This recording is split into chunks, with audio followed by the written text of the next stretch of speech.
right, we are live. What's up, y'all? Now, listen, I had a lot of topics that we went over on yesterday, and one of the main things that we talked about was none other than Jaguar Wright giving her opinion about a whole bunch of subjects that was going on last night. All right. So y'all come on in, like the video, share the live, share with your folks. We are live. We are live. We're live. I want to say hello, hello, hello. You guys, we didn't do a morning show today. I was booked and busy this morning. So I said, hey, we're going to go live right now. Why not? For us not to have a conversation. And we are here. Okay, let me know if you all can hear me. If y'all in the building, let me know if you all can hear me. And so we can have this conversation. I also want to say with this video, I have to discuss Jaguar Wright. I feel like Jaguar Wright went viral yet again, if you want to call it that. Everybody was talking about this interview that she did with ArmonWIggin on last night, and everybody is just giving their thoughts about it. One of the main things that she said was that Jaguar Wright put an allegation that Nosy Ho sent her a video of Megan Thee Stallion eating her box. Megan Thee Stallion eating Nicki Minaj box. And so when I'm looking at this, first of all, people was like, oh, why would she say something like that? And this is crazy. She was clinically diagnosed with schizophrenic. So when you're clinically diagnosed with a mental illness and they say you have schizophrenia, they will have these weird out-the-box delusions. And blatantly that it was posted on an interview, he ran with it. Now, one of the allegations people are saying, they're saying that Jason Lee, they're saying that Armon are both trying to compete and get like a Club Shay Shay type of impact. The reason why it is not working because Jag is not Shannon Sharp. Jag is not Cat Williams. Jag have lied on countless celebrities.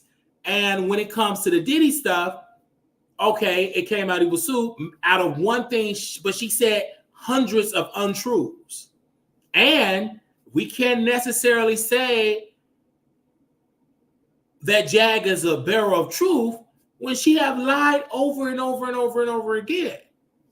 And so on today, and I want to wish him a happy birthday, but our mom was saying, this is my moment for me to be mainstream. I'm with the celebrities and all of this, but you have literally like trash so many people by bringing this known liar on your platform. Now, Claudia responded and she said that she was like, why haven't Jag been sued? They was like, well, you pretty much can't sue the homeless. You can't serve the homeless. So people in the industry, they know that Jag is definitely homeless. They know this. We know this. We all know this. I enjoyed the interview. But she wasn't lying on me. Now, if she was lying on me or someone that I knew, maybe I wouldn't enjoy it as much. But of course you will enjoy this interview when she's dragging everybody else. Now, what if she was dragging your mom or you or your sister or your cousin? That's the very dangerous rhetoric. You don't see Jaguar Wright on any major TMZ, Fox, Tamron Hall, none of the mainstream stuff. So she's mainly on YouTube. And nothing against YouTuber, but I feel like that the YouTubers have to do a better job fact-checking Jaguar Wright. Because clearly people do not fact-check Jag. They're not challenging the lies. They just let the lies just spray the air. And of course, last night, it was no exemption because Armon definitely was high on the internet. And so he really couldn't, I believe, stay focused on actually challenging the lies that Jag told on the platform. And this is Jaguar Wright. She gets on the platform and she lie and she say this about a person and she say this about this person and all of that. And then she bank on, well, I'm Jag. I'm crazy. No one's gonna sue me. Not at all.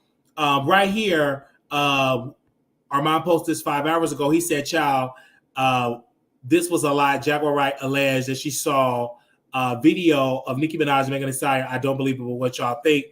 That one post alone got 238,000 views on Twitter. And they said, why is Nicki always the topic? See what I'm saying. Take everything that comes out of her mouth with a grain of salt. This new thing is to say Nicki name to go viral. Someone else said, my thoughts. Y'all can't be serious. Like, who believed this? This explains why Nicki is obsessed with Meg, if it is true, because Nicki be at Meg like an ex-girlfriend who her heart got broken. And Meg did say she was a pimp. They said they love mentioning Nicki Minaj. Now, these are the comments under the video. They said, I'm just trying to figure out how and when Nosy will get this tape and who recorded it. I'm not saying she lied, but I don't know. This is such a wild accusation. I hope Onika sues. Someone else said, how much Taylor port was consumed? They said this is so left field. Someone else said weirdos. They said the bars being shambled if this even came out true. They said Jaguar Wright speaks on Jay-Z. So this is what Jag does. She goes on this press tour and she have all this stuff to say when this go good. But I think that when I got up this morning, I said, well, Jag, and this disgusting part about Jag, and I hope she don't go to prison because she don't need prison. But then again, she did say she don't have a mental illness. She said, I'm clean, ain't nothing wrong with my mind and all of that. But why is she going around stealing trucks and not returning the trucks? See, that's the part I don't like. And I hope that she ain't up there giving out her yoni just for a place to stay. And she jump in the state. Because like today, this morning, someone called, and it was, in fact, because I was on the three-way, that she do have a warrant out for her arrest. And that if she get arrested, she already have a previous pending case, and it could harm that pending case that she have with this new charge. So this is like kind of weird with Jag. Because I'm like, I don't want to see this lady go to prison, but then I don't want to see no lady up there stealing trucks and not returning it because that's a crime. And people forget, like, when you in Texas, I guess people don't understand. When you commit a crime in Texas and they come at you hard, and I don't want to have no charges in no Texas. Come on now, I've been there, done that. Don't want to do that ever again. But I'm excited in a sense when I went to Armon's show because this reminded me of the old school Armon, fun, just himself, versus when I go watch him on Fox. I see that he's got to be cautious on what he say, and it's almost like, you know, when you go somewhere you overly cautious, you comes out like awkwardly weird and boring. Like we all know, like you really want to drag that bitch, but you can't say it. And then again, I could, because I work in places where people say some shit towards me and I just take it. So yes, I can code switch, but on YouTube, that would be kind of challenge for me to continually to do it. But if you motherfucker paying me $250,000, okay, I bite it and take it. But I also would say about this whole Jaguar Wright piece, I think it would be very interesting to see her on Fox Soul. What do y'all think? Do y'all think? I would love to see it. And see, Claudia needs somebody up her behind because she act like she's so sedity, she bougie, she ain't with the mess, she ain't with the shits and giggles, but she just as messy as they come. And see, we gonna dive into it. So she acted like, oh, this is, she feels some type of way. Claudia is a very emotional lady. So she didn't like any of that being in love with Diddy or having sexual relationships with Diddy and forcing little girls in chambers.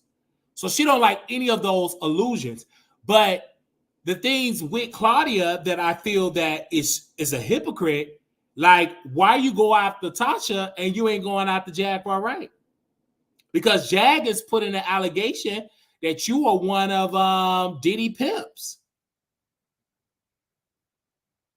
But we all know that Jag is that way. We all know that Claudia is messy, but she act like she's not messy. But you can definitely tell. And this is why, to switch gears here, we to talk about Flame Monroe.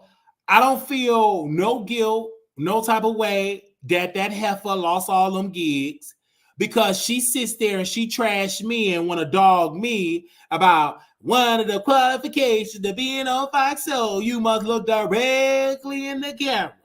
But now you mad that you lost about 25 gigs in the gay community. That was your dumb behind up there sitting there saying, talking about trans women bootlicking for the straight community, and they snatch your bags left and right. I'm not giving you no sympathy talking about what about my kids? What about your kids? Dude, going on the construction. You say you a dude, going up there and build a wall, going up there, be a construction worker, be a foreman. I don't give a damn. But don't think that you're going to have a successful life and entertainment and you trashing the LGBTQIA community. That don't make no damn sense. Like, this have always been her deal. And I think, and I'm just to take up for Flame a little bit, the reason why she have to lick the toe jam of these straight people is because they are the leading force in comedy. She would not be able to eat. But the effed up part about it, there is some gays in comedy too that work behind the scenes that's getting her canceled. But then she said, well, I did this Netflix, and she said she's gonna get this Netflix. You don't have the special yet. And see, you guys, I was just watching her Don Lemon interview, right? Now, previously she was talking about, I would love to get a Netflix, trying to allude that you have a Netflix special. You don't have a Netflix special. I did have a couple of producers that was there in LA when she performed. They said the jokes were whack. She's still dissing the trans community. She's talking about Trump. She's talking about Black Lives Matter. And they said the jokes wasn't hitting. Clearly, she talking about new material. The material was dry. Just like that wig she had on the Don Lemon. I don't know who gonna tune in. I don't think Netflix is gonna give Flame Monroe a special. There's plenty celebrities, comedians that deserve a special. That fat guy that was on Club Shay Shay, he deserves a special. Earthquake, give him another special. Hell, you give Monique another special. It's going to put eyeballs to the product. Give D.L. Hughley a special. I would like to see what new material he got. I don't know about DC Young Fly because he love the Lord now. Ain't nobody got time for all them whack Christian jokes that he gonna tell. It ain't gonna hit. We want some of them ratchet jokes, but when it comes to Flame Monroe, me personally, I feel like he doesn't deserve a Netflix special because he talk about cancer on late. He have said the most nasty things about me. Who cares? It's about her children. Well, tell your ugly ass kids to go get a regular job then. They got jobs. They can work at Chick-fil-A. They can work at McDonald's. They can work at Burger King. They can work at Kroger's. They can work at Costco. Whatever you want to tell them, they can work at it. Who cares? Your children is grown. Stop talking about your pissy ass kids is 3-4 years old. Just stop it. Okay?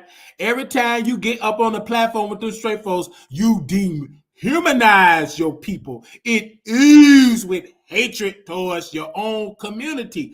And you put on a wig just to go viral, and that flop. You'll come out better just playing an old black wrinkled man. Nobody's really checking for you. You get on these platforms and you dog. Then you said T.S. Madison ain't no comedian. She's a comedian.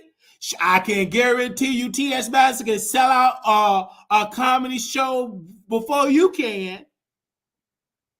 Because you perform somewhere in New York, baby, they have to go through the gutter, piss, rat, doo-doo, dirty diapers, crackheads, and pimps and whores to get to that comedy show.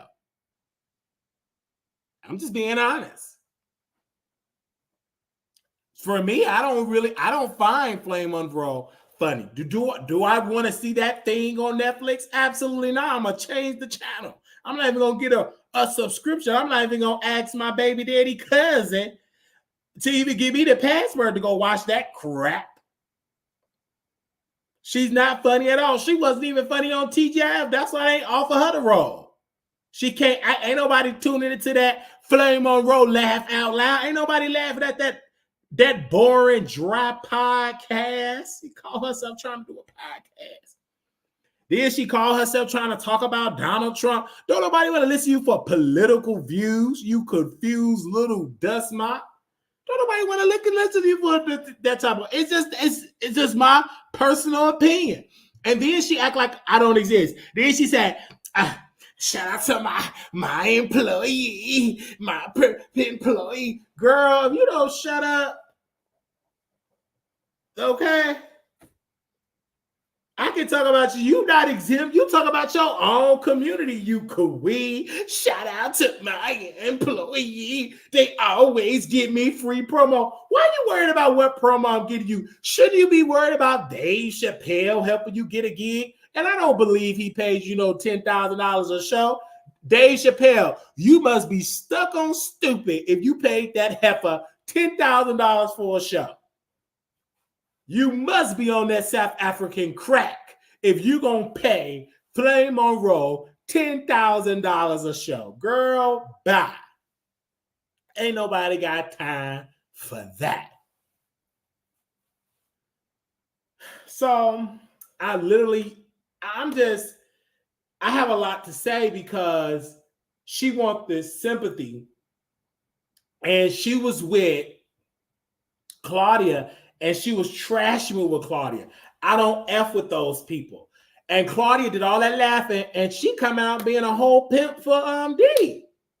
She was training the little girls with Diddy up there doing all the stuff with Diddy. She probably was locking the door for Cassie to get hit across the washer and the dryer.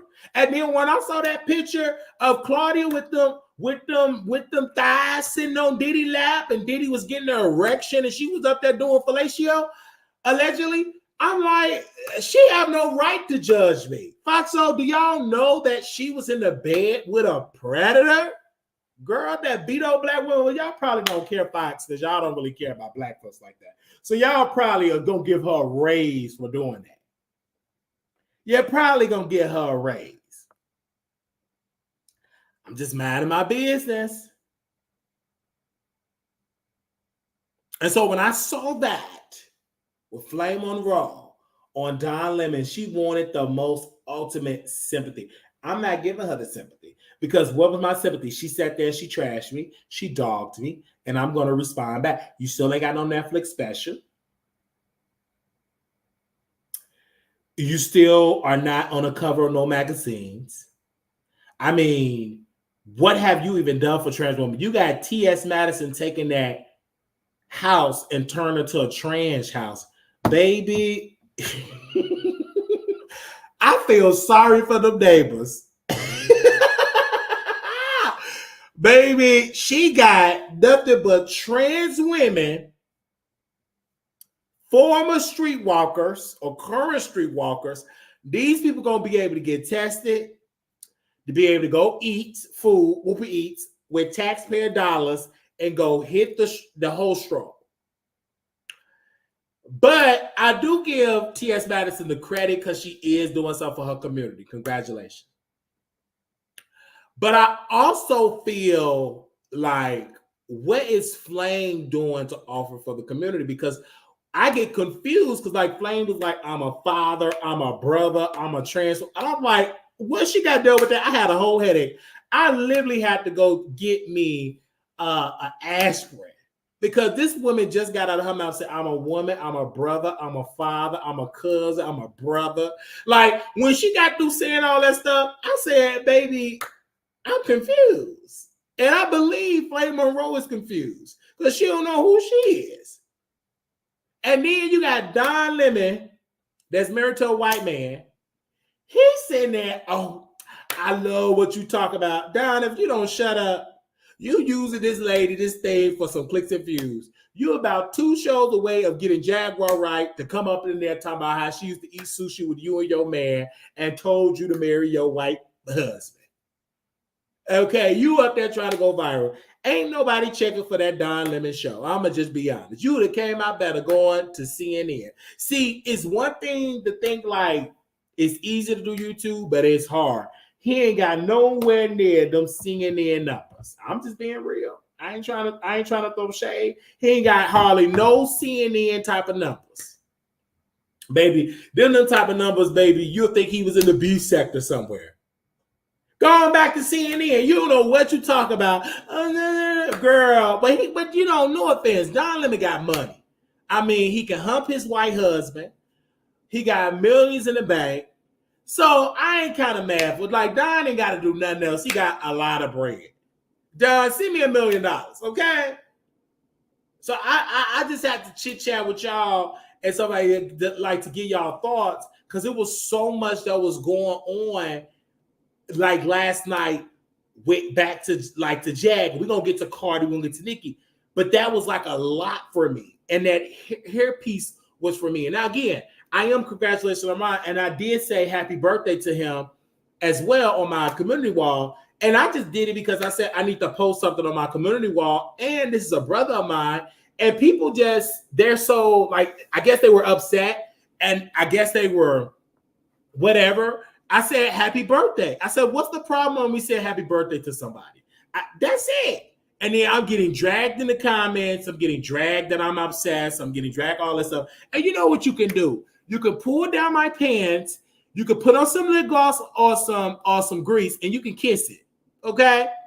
Because I'm not trying to satisfy you. I can post what I want to post. I said happy birthday. I said what I said, and I left it alone. Okay? Because some of y'all not even going to hit the link. You're not going to call in. You're going to make some of these comments. And you know what you could do? Pull down my pants, put on some grease, put some lipstick on, and kiss it. Woo! Child. Let me see what y'all said up in these comments. I'm sorry. I can't really come on camera because I've been doing something. Somebody also put in there, hey, Nosy, Jag was on our mind, said you showed a video of Nicki and Meg. Please speak on this. Nosy responded, no. Get out of my chat with this mess. Yeah, Nosy ain't about to get no lawsuit. Nosy got a whole lawsuit. I think people forget when Nicki Minaj sued. When Nicki Minaj sued Nosy, when she sued that woman, you think you about to get her and some stuff? You can stop it.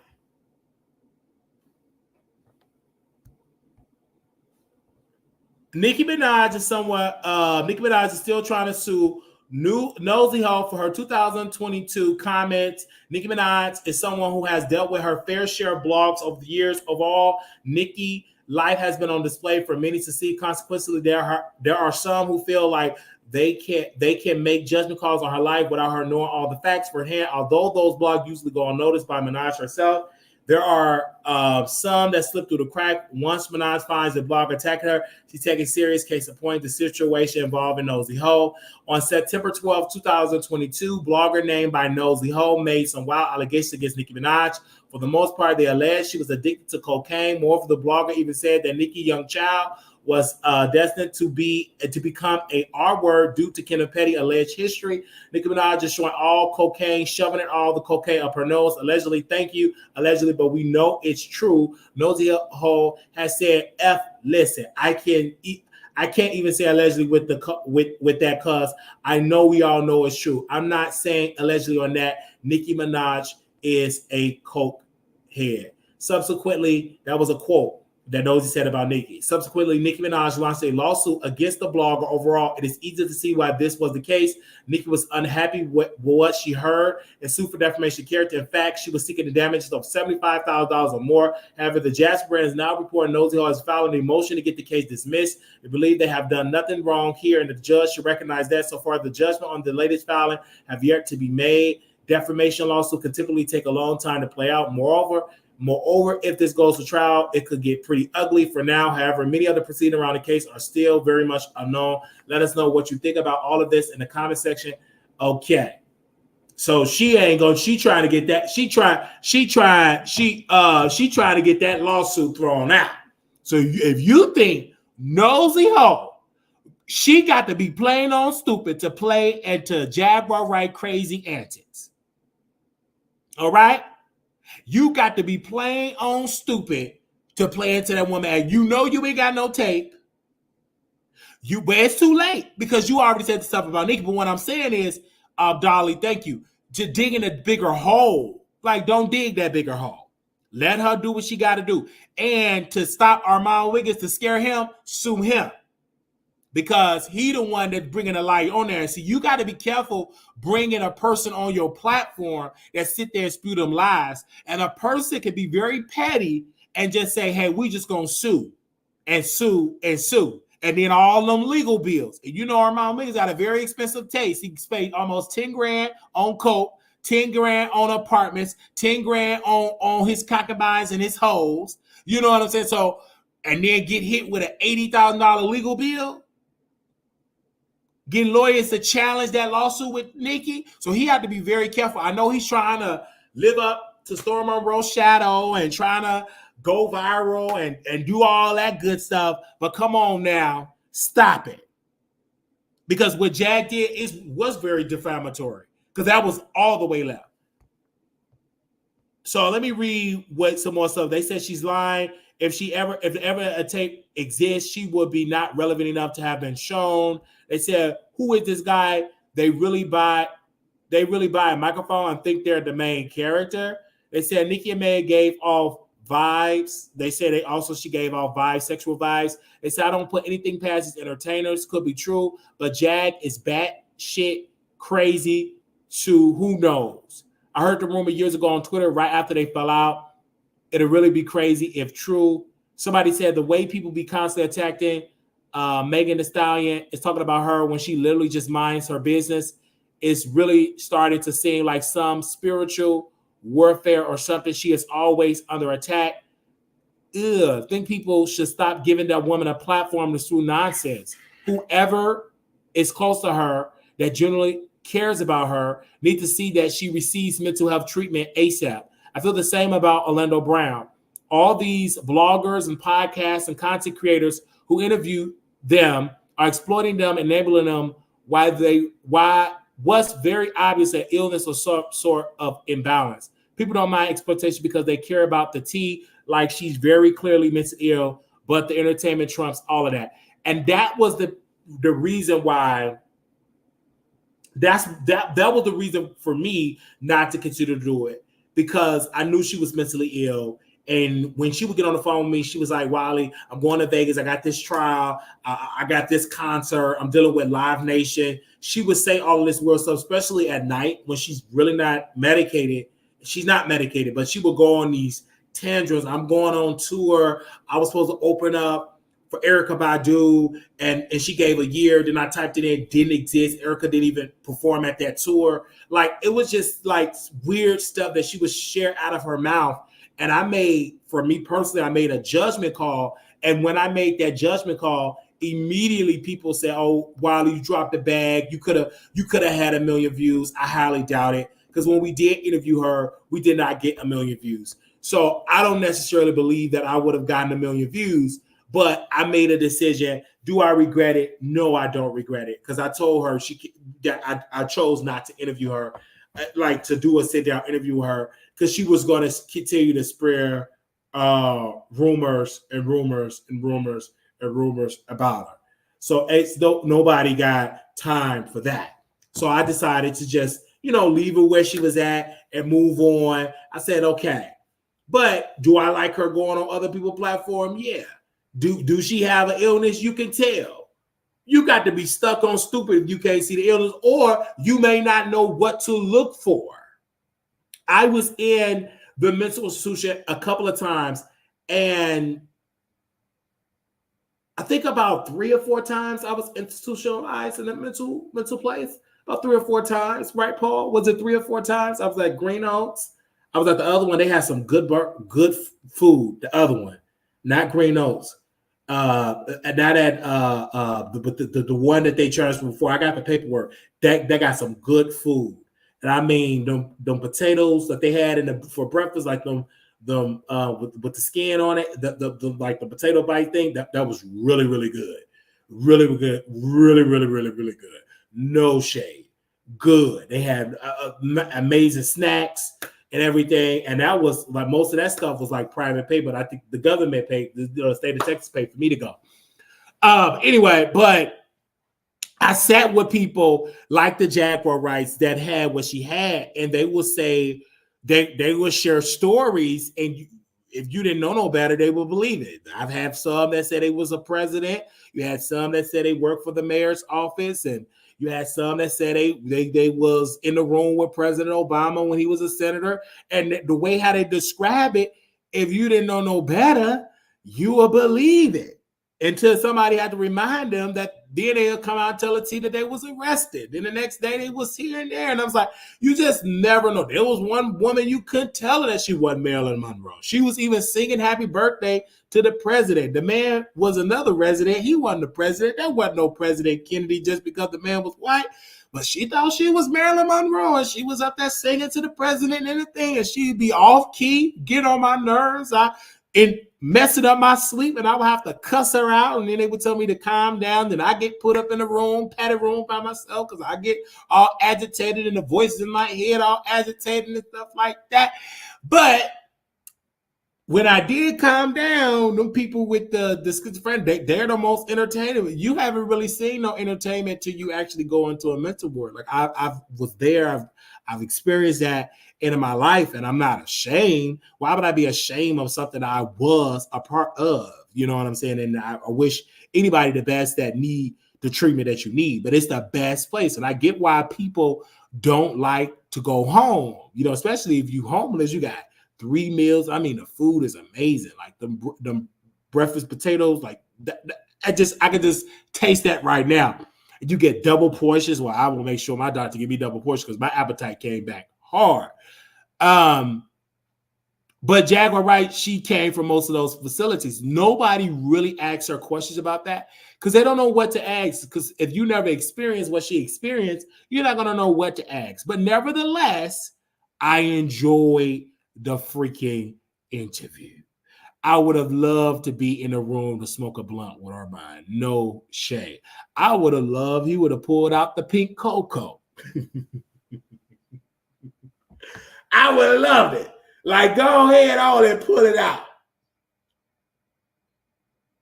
I would have really loved that. You know what I'm saying?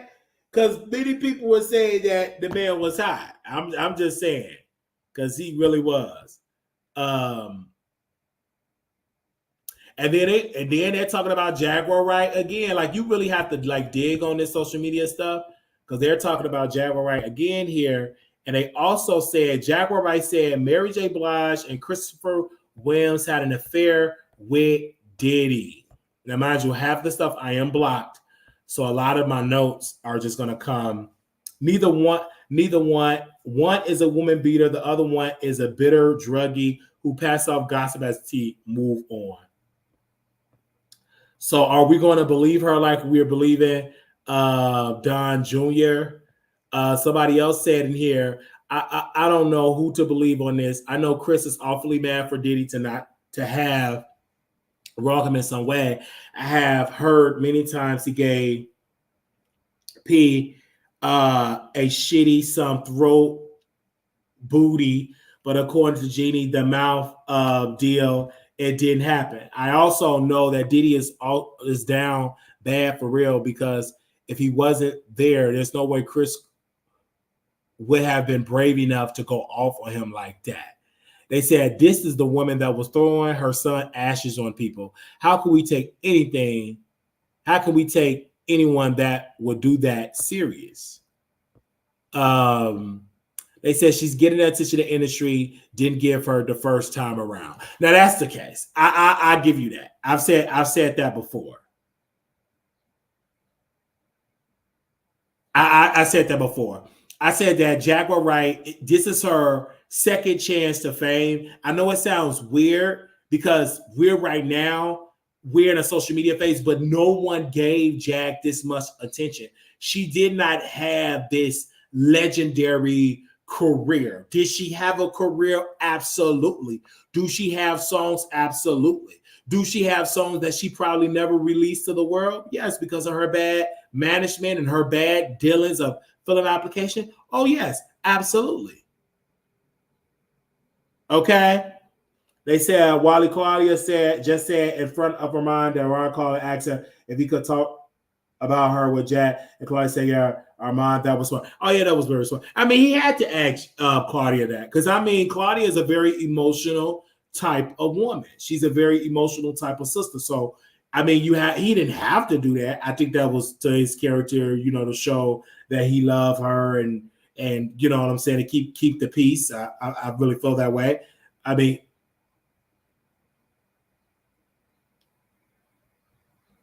he really had that. And so I really want to ask you all this question, and we're going to get to the whole Cardi B piece. Now, when I was minding my own business, let's take her down. Let's take these people down here. Y'all already know who this person is. Cardi B came out and she doxed a Nicki Minaj fan when it came at a point where Cardi B was getting dragged by this man that worked at McDonald's. And she said, while you up there talking, make me a double cheeseburger, they have been calling this man job. They have been texting the McDonald's corporate. They have been saying all of this stuff about Cardi B was, her fans, when she put it out there. This reminded me of when Cardi B docs, when Cardi B Black T Blog, her life was not the same. It docs about her domestic violence. It docs about her criminal record, etc. But now when it comes to this, with this man, let me see if I can find, if it's still up there. Y'all can try to send me a screenshot. I'm trying to find it because when I was coming from work, I saw it on her platform when I was at work, and I couldn't really screenshot because I was too busy taking this class. So I'm like, dang, let me see if I can find it.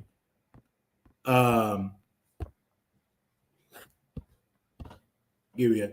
Okay, she said, I'm hopping in the booth after I go to the gym and do this Zoom and get my petty. Get off your break and make me a cheeseburger.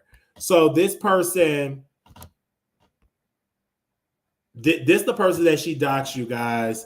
And this have went viral with Barty Gang. Let me show y'all. And I was like, oh my God, this is not good. Why is we doxing people? Like, can you, she put this man picture, they was calling the job. Now, is that fair? Is that right? Like, come on, Cardi. Now I'm with you when you right. This is wrong. Because why, you know what I'm saying? You don't have to respond to these people. This is clearly a young man and he was trolling you or whatever. But contacted his job and put it not, if she didn't contact the job, but still they were contacting this man's job. They were harassing him. The Barty Gang put out talking about somebody please find his family. Let's dox his family. I'm like, this is crazy. When I saw that on here, and I'm like, what the world is going on here? This is Pride Month. So I'm reaching out to him and I'm getting cussed out. So I'm deleting my tweets. I'm like, please don't dox me. I really want to get him on the show because this is Pride Month. He looked like a Bush Queen bottom. And this is Pride Month. So this is supposed to be a month where we supposed to come together as LGBT people and show love. And last time I checked, I thought that Cardi B was into women as well. So I'm not 100%. I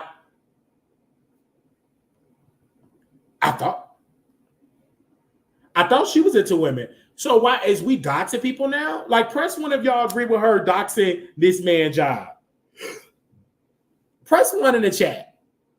Do y'all really believe that y'all agree with Cardi B doxing this Nicki Minaj Barb? And this is why I tell you girls, and I told homeless Barbs that have been in my apartment, I said, stop giving Nicki Minaj all of this defending, because when you defend and you drag Cardi on Nicki's behalf and Cardi dox you, nobody's going to come back to your defense and be like, hey, sis, hey, bro, I'm here. What up, bro? I got your back. Because I looked on Nicki Minaj's page today and I didn't see nothing going on. She literally doxed him. And I was going on the man post. And let me see if his page still up.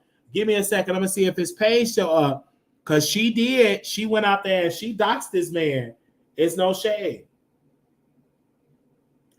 And she still got this man page up. I'm on a minute. Let me make sure. Yeah, because it's still up, because I'm screen sharing this on her page right now. But let me double check. Yeah, she still got it. Only thing he said was get off Twitter and get in the booth. She responded, said, oh, thanks for defending me. F them. I will never change the way I talk. I became famous from just being myself. And then when he said F that, get in the booth, then she said, I'm hopping in the booth after I go to the gym and do this Zoom and get this patty. Get off your break and make me a cheeseburger. This is crazy to me. I'm like, and if you go to his Twitter page is Love Our Boy OTTO. And literally, he only got, get this, you guys, he only got 70 followers on Twitter. 70 followers on X. The post that she shared literally got 100 and of the post she shared got 17,000 views. It only had like 3, but since she shared it, got 17,000. Now they dragged him, so they're gonna find his job and stuff like that. And some of the comments they did delete, but I'm like, this is crazy. Why are we doxing people only because on the behalf of Nicki Minaj? Me personally, I feel that Cardi is definitely an emotional wreck, and she should just drag people that want the smoke. But why are we dragging this man? I mean, he's a hard worker. I mean, that takes a lot of work working at McDonald's and standing in that hot kitchen and pressing those buttons and dropping those French fries and putting the Big Mac together and putting the double cheeseburger together and putting the quarter pounder together. But do I believe that he should have said what he said? No. Okay. But he posted, but that is doxing though. You posted what is his jobs and you know that's a malicious intent, chocolate cheese. Stop playing with me. If you're a big celebrity putting that out there, you know people are going to reach out. Come on now. Stop it. Cardi has a bad habit of doing things to people all because they did it to her first, which is childish logic. Very childish logic. Very childish logic. Do you think it's doxing? Y'all said no, press 1. Doxing, press 2, no. Like, what is your thoughts on that? I want to see y'all voice off of this. Do y'all think that Cardi B is childish as an artist? Do y'all think that she's childish? Nobody is really sitting out here doxing. Let's be clear. You know, these politicians that doing bad to our culture. I didn't see her say anything about the appellate court saying that this black firm can't give loans or grants to black-owned women businesses. I didn't see her saying nothing about that. They said working at McDonald's is better than robbing. And yeah, I see what you're saying, conversation. Natasha, did you want to come on and speak more so about Jaguar, right? I don't know if you free to come on the show. Let me ask Natasha if she's free to come on. Are you free to come on the show? I don't know if you're free. Let me know if you at work. I understand. Are you free to come on?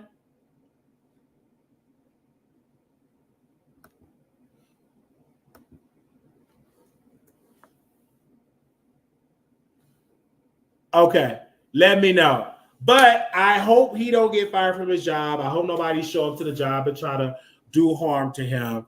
This is crazy. Someone also did just text me, said it's probably not him. It's probably somebody else's picture that he's using. But still, this picture is blasted on CARDI's page. So hopefully she delete this. Hopefully she delete this. Like, this is crazy. But I'm glad Nicki didn't do this because, like, Nicki fans are more ruthless. Nicki fans are way more ruthless. So I'm glad that Nicki fans are not doing this. I'm really glad that Nicki fans are not doing this. I'm good. Because if this was a Nicki fan, if this was a Nicki fan page, they're very rude. Because I will never forget it. When I was trashing Nicki Minaj, look what happened. Them folks call my phone all day long, cuss me out. I literally had to turn my phone off, and they had unsubscribed from my phone. And I'm like, well, let me go ahead on and mute it, like turn my phone off, because they was doing too much. They was doing too much. And nobody had time for that. Okay? Now let's also get into the fact of her album that's supposed to come out. We're doing all this doxing or coming for folks. Where's the album? See, if she had an album, she was on tour, you ain't got to be worried about who said some nasty crap about you on the internet. Who discussed you. Girl, you ain't got to be worried about it. They say get the boot and start rapping. That ain't nothing about reposting somebody's personal job. Now, mind you, and granted, people going to say, but wow, he posted that on his page first. But it was only posted to 20 people. If you share it with millions of people, that just going to open up the floodgates of people calling and texting and calling and calling and calling and calling and calling. Let's be clear. Can we be clear here? So I feel like if she had a job of putting out music, this would be a non-starter. This would be not a topic. You ain't got to be worried about it. And sometimes people like her, you don't even really need your social media page. You need to have a staff to look at that, because that's just damn on stupid. When people can get a reaction to you, they're not going to stop saying stuff about you. Now, granted, the reason why Nicki sued Nosy Ho is because Nosy Ho was talking about her husband being a whole pedophile. And she knows she couldn't really get her on that. She just waited on her to say that she was on drugs. But regardless of the case may be, even Nicki herself may know. Now, Nosy was stupid, because Nosy should be much greater as a YouTuber than Tasha K, because she had got publicity from the biggest artist ever. But Nosy got scared. Nosy was so afraid. And she didn't know what to do. Yeah, she tried to pull a Tasha K. Then here she go. She nervous. She hiding under bed. I ain't gonna want to say nothing now. Oh, you don't want to say nothing now. Okay? Yeah, when she said something about her son, and then the drugs got added on to that. Now you don't want to say nothing now. Now it's all hush puppies. But when you want to be this person, when you want to be all grand, and you want to be the person that's gonna keep it real, oh, okay. Where you at keeping it real now? She ain't been the same since.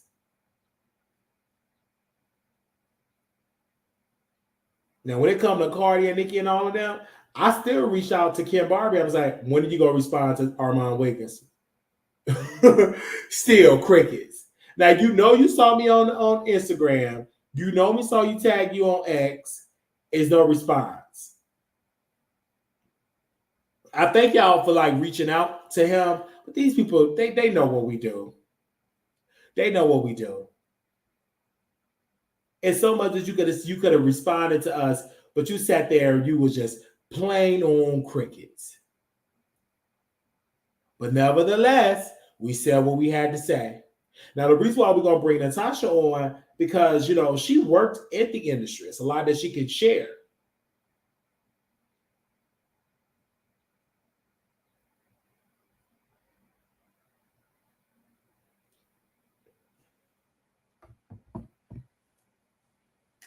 She was in the industry. So I want to hear her thoughts.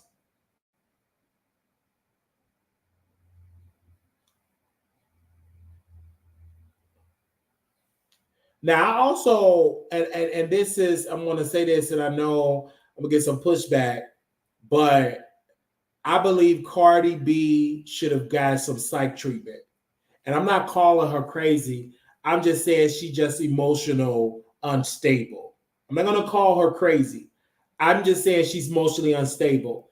Because anytime you go on the internet, and I've said this with people that's on YouTube, when it's altering your behavior, when you want to pull up to people's houses, when you want to do harm to people, and all that, baby, you need to get off the internet. You need to go in front of somebody's couch, or you need to just turn the phone off. I will never forget it that my therapist said something, or the psych doctor said something to me. He said, if it's under your skin, turn the phone off. I see like the issue a lot of these celebrities need that. That's basic one-on-one. They see one little comment and they say the most craziest foul crap, and they be like, y'all can't be saying it. Well, bitch, you got motherfucking money. Because last time I checked the Cardi B, you ain't making no motherfucking $9.50 an hour. What you got to be pissed off at? You making millions. You had 2 black chefs, attractive chefs, that's cooking you anything that you want, from cornbread to chitlins to quesadillas to steak tacos or whatever.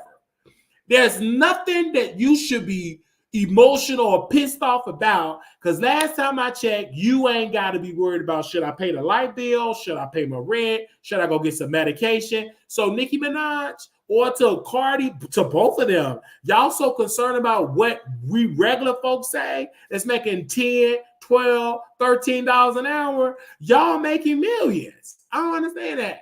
I really don't. Can you see how this little boy, don't he look like he in his 18, 19 years old? Ain't this kind of crazy? Cardi B shared this guy. I just want to be honest. Let's be honest. Like this is a little kid. I don't know how old he is, but this ain't nothing for me to be like, oh, I'm so upset. The only thing he told her was get in the booth and start rapping. Damn. I could just imagine if he said she could rap, what she would have did, posted Social Security number in his blood type. Come on, like this is why I said she shouldn't be up there trying to be famous. Like everybody want to be famous, but they don't want to have the thick skin that comes with being famous. It's something. When you are famous, people are gonna say some weird stuff about you. Can you imagine what people say about me over and over and over again? It's crazy. They both stress about their husband. They say yes to. So every comment felt like an attack at their integrity and character. They said, hey, what I missed. We talk about Cardi B, child. They said, looks like Jackson. I don't understand that. And I pray that Cardi B just release an album and go on tour. Because one thing my grandmother said, when you out working and you doing what you got to do, you ain't got time for all that stuff. Don't get me wrong. I like Cardi B music. Do I agree with her antics? Hell no. I don't agree with her antics. But do it stop me from for quoting her lyrics? No.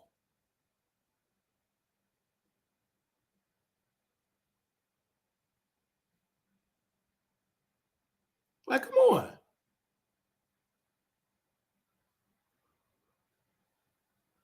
So I'm just saying what I'm saying. That this goes towards Brad. Well, Brady don't do this. Monica don't do this. So, they don't post like Monica and all of them. They don't post no stuff like that. Let's be clear. But like this, like when we were talking about this person really quickly, hold on. Like he's an adult. Even I told Spoken Reasons today. I said, bruh, you need to go on to get you some therapy. You need to go get you some therapy. It's no shade. Let me do a little screen share here. I said you need to go get you some therapy because he was so upset. This man, he kept playing music, so I can't play. He had kept deleting the voice notes, and he still was cussing me out. I said, this man got an issue. Now, I wasn't even planning. Maybe it was meant for me to reach out for him, to pray for him, and everything like that. But this man, he got an issue. It wasn't even that serious, Chelsea with her glass on. It wasn't that serious. I asked this man for an interview because the people on the internet, they get on my channel, they get on my show, and they be like, Wiley, you need to interview this person, you need to interview that person. They really think I'm a lazy fat fucker.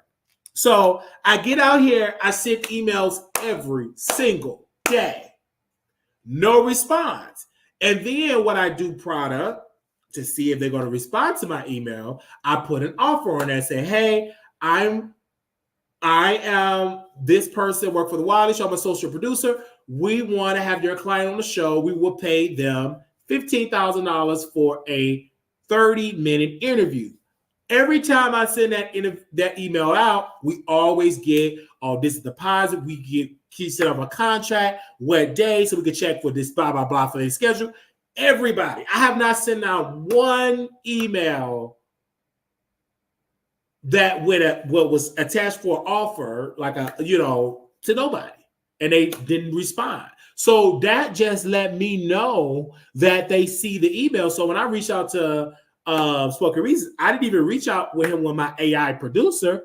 I just reached out to him on Instagram, and I thought he was going to annoy and be like, whatever. It was just that particular time he responded and stuff like that. But you could clearly see this man were famous. He was in a movie, you guys. Let's see if we can find his Wikipedia, because I think he got a Wikipedia. Hold on one second. And I'm trying to help him, but of course, I get dragged. I thought he had a Wikipedia. Oh, yeah, he have a Wikipedia. He was born December the 19th. Okay, give me a second.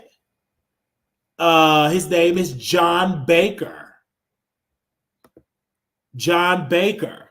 He was born December. So what is his zodiac sign? Can somebody tell me his zodiac sign in the chat? John Baker was born December 19, 1988. Better known by his stage name, Spoken Reasons. He's an American YouTuber. Baker grew up in Brampton, Florida, whatever that is. I don't know how to pronounce it. Y'all let me know. Whatever. Okay. He started YouTube in 2008. In August 2016, had accumulated for over 1.9 million subscribers and 280 million total views.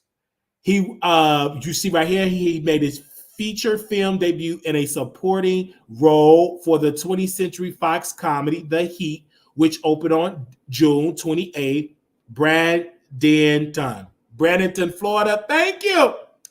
The Heat opened on June 28th. So he was in a movie. Baker partnered with Russell Simmons on All Def Digital in 2013. So this is this man's resume. He appeared in the third season of Real Husbands of Hollywood. He was in Hollywood. He was there. He wasn't on no Fox Soul. Nothing against, he wasn't on Fox Soul, baby. He was literally in the mainstream. Would that be accurate? Let's scroll down. 2012, he did a short film. 2013, short film. He did a short film, Real Husbands of Hollywood. He did it 2014. He did a short film, Dr. Reasons. He did that from 2013 to 2015. Home from College, short film, Woke, and regular short film. 2018, Deal with the Devil, the movie independent feature. 2020, The Root of Spoken Reasons. So this man had a career in 2012. Back when he was like, 22 years old, I was 20 years old. He was doing things that I really looked up to. And I still not going to tell you the type of question I would ask him. He was just cussing me out.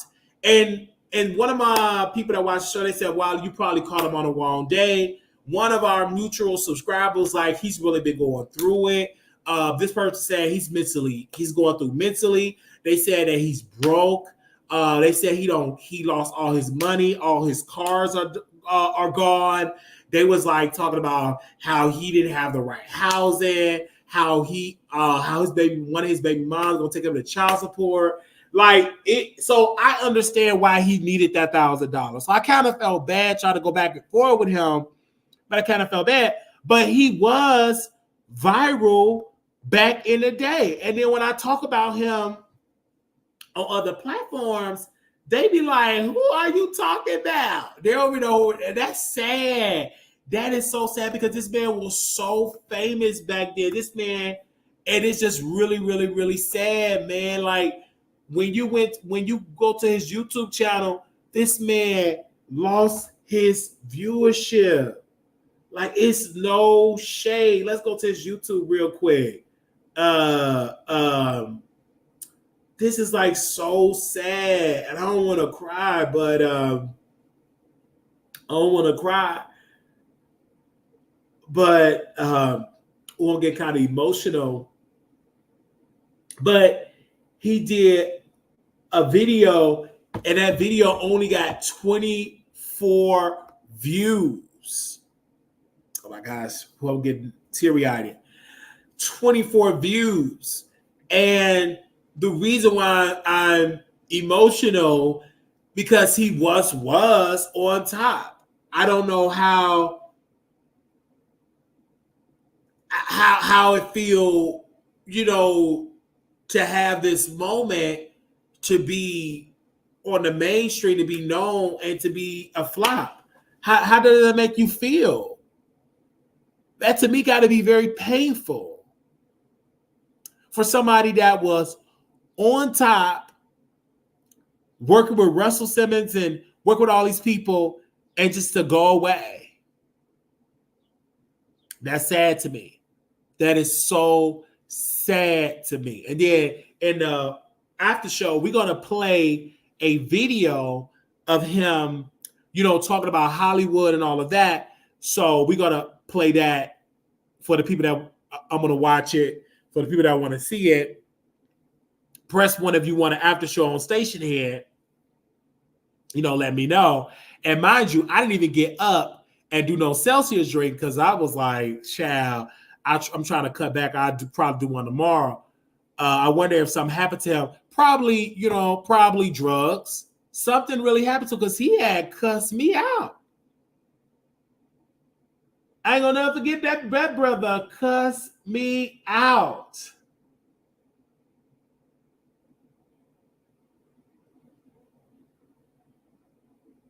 It don't make no freaking sense. I said, "What you cussing me out like that for? What the world? I'm just asking this man for an interview." And I'm like, I just want to get this man on the show. And he kept leaving messages. And I said, you know what? I'm not going to feel bad. And this is why I tell people, maybe Prada, and I'm going to say this to people that's out here, Melanin Queen, pretty, maybe God want me to mature more before he want to give me these blessings. Because it's just like, I be kind of like, God, I want to get more. I want to get more. But I'm mature for it. Because I can just look back at my life when I was in my 20s. I'm like, hell no, I would have fucked over that money. Because I just looked at my personal way I was handling money, getting cars and wasn't paying for it, and it was getting repossessed and stuff like that. But, I believe I'm mature now. You know what I'm saying? Because I went through it. I'm mature now. But, we work very, very hard. You know what I'm saying? I work very, very hard for that. And shout out to my roommate because he definitely a fan of the show. And he watches the episode every day. He's watching the Wiley Show. So it's kind of good when you have it. That's just, the Wiley Show here. And he watches so much of the content And when I go past this room, he watching the Wiley show, and I love the fact that he don't ask me questions about the Wiley show. He like to watch the content because I feel some type of way. Well, what do you think about this? But one thing I love living with him is that he tells me everything that is going on YouTube, stuff that I don't even know. He's like my walking lipstick alley. Yeah, this person said this, and that person said that. I'm like, okay. Well, who said what? Because he's into like the YouTube stuff. Like he watched all type of YouTube. He watched YouTube full time. I've never seen this man watch the news or I know he read the newspaper, but he damn sure watching every single YouTuber. So he watching this YouTuber, that YouTuber, and he tells me all this type of stuff. And he be cruising the stuff, and so I'll be here for it. I'll be taking that in because he had gave me an idea, and I'm like, oh, okay, let me put that in the chamber, and all that type of stuff. And he did tell me, he said they're gonna be kind of jealous of you. You in Vegas is soon when you come out of me in Vegas. Like right now, I got the job. I got to save up my coins. I got to go to Texas, pack up my apartment. All that type of stuff. I'm gonna just ship my computer out and all of that. So, yes. I'm waiting on you, Natasha. Chad. Let's meet Natasha. Oh, is Natasha ready? Producer, is Natasha ready? Man, we got Natasha on, y'all. Chad, let me get Natasha. You getting on camera? Let me get myself on camera. Let me take off my medical gear. Maybe I got my stethoscope. Baby, you better just call me RN Wiley. Okay, let me go and take off my stethoscope. I hope and I'm gonna go on my walk because even though I did do a walk today. Okay, I sent you the link. Let me know if you could come on there. And y'all don't mind me because I only brought a limited amount of shirts. So I washed the same couple of shirts that I have and everything. So we here. All right. Welcome, y'all. Welcome. I think, okay. So we read stuff for him. So I love, like my show, I love to do interviews. And so I would love to have I would have had a great conversation with Spoken Reasons. No, I didn't. I'm gonna buy some new dashikis. I gotta buy me like 5. I want a closet of dashikis.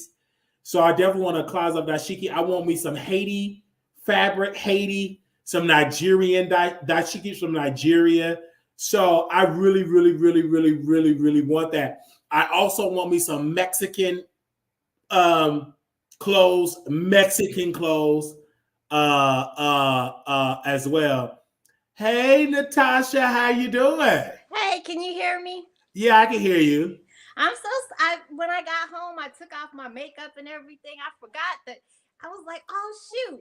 I could have came on the camera looking cuter, but anyway. Yes. I was really asking you because I really wanted to show because, Jaguar Wright came on last night and she said a whole bunch of stuff. But first, when I met you, you was clearing it up with, let me first start with Claudia. You was like, I'm cool with Claudia. And you said we was in a car and I was in the passenger seat. You said that Claudia did not sell her soul. She did not suck everybody off in the industry to make it. So talk about you and Claudia upbringing of how y'all met in the business.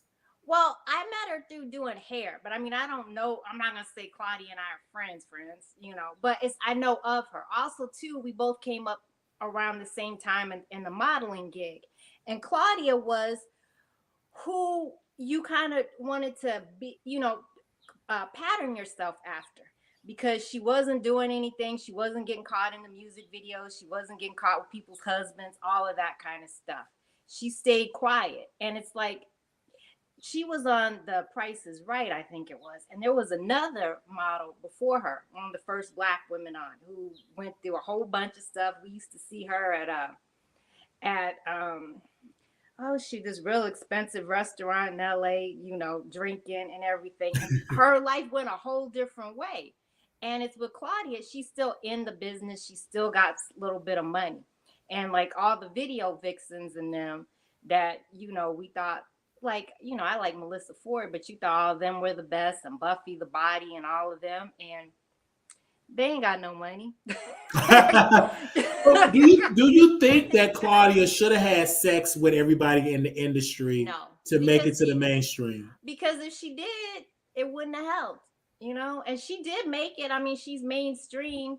We know her, and she's always working. She's got a good work ethic. But had she done that, we wouldn't have heard about her. The only one we know about is what's her name? Stephanie, the one that wrote the book, Video Vixen. Oh yeah, And she ain't Superhead. doing well. Yeah, Superhead, and she not doing well. And look at even like Kim Kardashian. Look at how they drag her all the time. Right. Do you feel like, because when I looked at Club, now I feel I kind of give her some grace Yeah. because you painted her in a better light. Like, oh, okay, that's probably why she had to be on Tubi, and because she did not throw away her integrity to make it. And not only is it that a lot of those women throw away their integrity, but the other thing is they'll bring other girls into it. Like, because I went to the Playboy Mansion a couple times and things like that. And there would be, when I was young, there would be older women. I'd be in my teens and 20s, and there'd be older women there, like in their 30s and stuff, and they were kind of going, they wasn't able to play the same tricks that they used to when they was in their 20s, and they would like convince you that they wanted to be your friend, and that they would take you out and teach you how to do your hair and all these places that they want to take you and this and that. But they was just trying to sell you to the wolves, because they'd already been with everybody, so they was bringing you in, the new girl.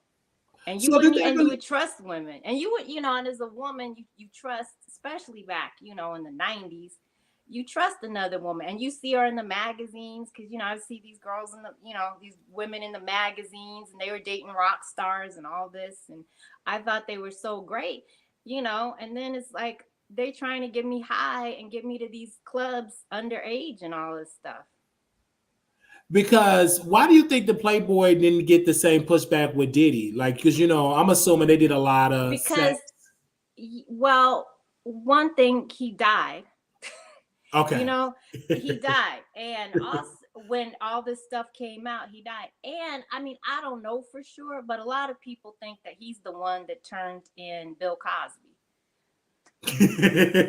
do you feel as though with the whole Diddy? I remember you shared. Why haven't you gotten drugged at Diddy parties? Because You know what? you Well, were there. one thing, this was years ago, but I would always bring, because we were bringing our own drinks with us, because at the time there was Andrew Luster, and he's in prison right now, but he was known for drugging people at all the clubs we were going to. So my friends and I, one thing, we was cheap too, but also too, we just started sneaking in our own drinks. And I used to always carry, well, I still carry my gun on me most of the time, but I always have my gun on me, and nobody really bothered me. So, and I also think too, there was another content creator who, she was talking about this, and it made me think about it. They never really helped people who was from LA. And that's because, like, if you do something to me, I'm just gonna go home to my mama, and mama and them are gonna come to the house to get you. Like, you couldn't take us if we're already from LA. They never want to put us on, because where you gonna take us? Like, you'd have to really take us off to some other country or something, because we already in LA and we already know people, and you know how the game goes too, when you're born and raised in it. Do you feel like that was going on at Diddy parties, like the drugs, all of the stuff that they're alleging? Because you were I there in that era in the '90s when he was at his most powerful. Well, thank God I didn't happen to me, and I don't know anybody personally that it happened to, not with Diddy. I mean, I know some people, other things happened to other people, but I didn't know anybody that anything happened to with Diddy. So, Do you think he did that? What he's accused oh of? yeah, I believe it. I 100% believe it. Wow. There was another guy, Peter Nygaard. He's got a whole bunch of trouble. But I used to go to his parties all the time, and come to find out, he was trafficking people. He was another Jeffrey Epstein. Oh I used to my. go to his party, and I had no idea. And my friend too, she went with me, and this was in the 2000s, because I was like, you know, in my 30s, in my mid 30s then, and it was like, wow, all this stuff. But So you y'all meet at more these people. parties, they're raping people, they're drugging people, but obviously y'all, it's like different levels. I'm trying to understand. How can it end up like these parties? Is like another party they're doing it, or they just pick and choose their victims? I'm trying to They understand. they pick and choose. You know, they don't invite everybody to everything.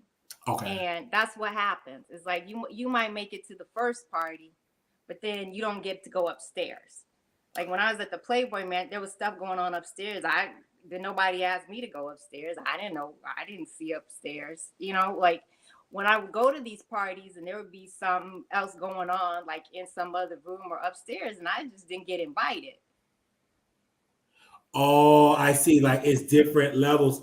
I One thing everybody try to bring this whole thing when it comes to Claudia with Diddy. Do you think her and Diddy had a sexual relationship? Do you think she was a part of the drugging with Diddy?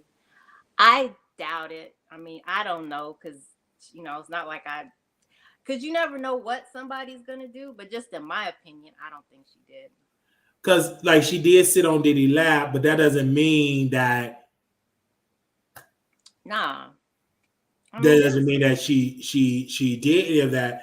But at that time, you know, you said something. You said, Wiley, we didn't really look at sexual assault and that wasn't a thing, you know, back in the 90s. Well, what we as our generation call Time's Up, Me Too, that didn't exist when you came up. So men will come up to women and say, hey, lick me off, lick off my boys if you want to make it. So that was prevalent. Oh, that yeah, it was bold back then. they were very bold, and there was a lot of like music videos and stuff where our videos I would do them, and then it's like, okay, you know, you wouldn't want to, like a lot of rap videos and stuff, you just didn't feel safe because they'd be like, oh, you want to suck me in the crew. So then it's like, well, you can't even go to that do that video, so then you got to try to go, you know, on like the white people's side, and they might pick, you know, one black girl every 10 years or something. There 15 of y'all show up and you got to just fight it out. I just can't imagine somebody saying "suck me off" and my homeboys. That really went on. I just can't Oh imagine. yeah, oh yeah, all the time. Wow. Yeah, just like nothing. And And back in and women well, didn't speak up because of what? Why do you think they didn't? because no one cared. It was just no one cared. It's just don't go back, you know, just go get you a damn job. Wow. Just get you a regular job and let some of your hopes and dreams go. That was all you could do, because no one cared. People just barely started caring. And look at how people were even treating Cassie, who's a celebrity, until there, you know, until she got, you know, that video came out. Look how everybody treated Meg the Stallion. And she's a celebrity. So you can imagine if Meg the Stallion got treated like that for getting shot, and how people are degrading her. I mean, what's it gonna be like if my broke ass king tried to say somebody did something to me? Ain't nobody care. Wow. Do you feel? Let's get into this whole Jaguar Wright piece. Did you grow up with Jag? Did you see her at all these parties? Because Jag I talked never like. saw Jag anywhere. So, do you believe anything that she says? Do you believe that Megan Thee Stallion ate Nicki Minaj pussy? Do you believe that? I wouldn't be surprised, but even if she did, that ain't doing nothing. I'm sure, like, well, you know, Megan says she's free. Like, she's a young girl. She says she goes both ways, and she does. And what if she did? Like, so I'm Because sure a lot because of Jag people. says she have a video. I don't believe that it's a video. I don't believe it. And even if it was, so what? Right. I mean, this is Pride Month, and Jack claims that, you know, that she eats pussy too. So what? So nobody cares. If Nicki Minaj's husband's okay with it, then it's nothing. What's it to the rest of us? Do you feel as though that Jaguar Wright is a liar? That she gets up here because, like last night, she was on ArmonWIggins platform and she was saying a lot from Missy Elliott, from Diddy, from Tank. She just was calling everybody. Do you believe Tank is gay? Because Jack believed that Tank is gay. If he is, so what? Maybe maybe he is gay, but she claims she is too. So who cares? Like, who cares if Tank is gay? I think if Tank was really that gay, his career would probably be better. Because if he Exactly. was really getting it in with them producers and people, his career would work better. He might like some transsexuals or something, but they can't really help you with your career. And that's what I believe, because I'm like, LA is a lot of freaks. It's a lot of nesta that goes on behind the scenes, that what Cat Williams says, some people do stuff to get boosted up. I still don't believe that that's the truth, but I've never been in those rooms that. You know what it is with LA? It's expensive and it's a lot of money, and you got to try to pay your rent. It's not even so much that it's like, there is freaky stuff and it may be freaky to other people, but a lot of it is just desperation, just to pay your bills. Wow. So you would have sex with this person. So it happened, people. Is it true that some people that are famous in Hollywood only got famous for them having sex with the right people versus just their talent alone? Is it people that have been put on because they sucked off the right producer or the right writer or director? You know what? You still have to have some kind of talent and a work ethic to keep you going. Okay. Because, yeah, you might be able to do that with the right producer, but it's like, if you've done 5 movies and you good, they're not going to keep taking that big of a chance on you because everything's so expensive. So what it is you're still going to have talent. That's why it's so difficult, because you're going to have talent. But then they're still going to want you to have sex with this producer or with this writer or with somebody.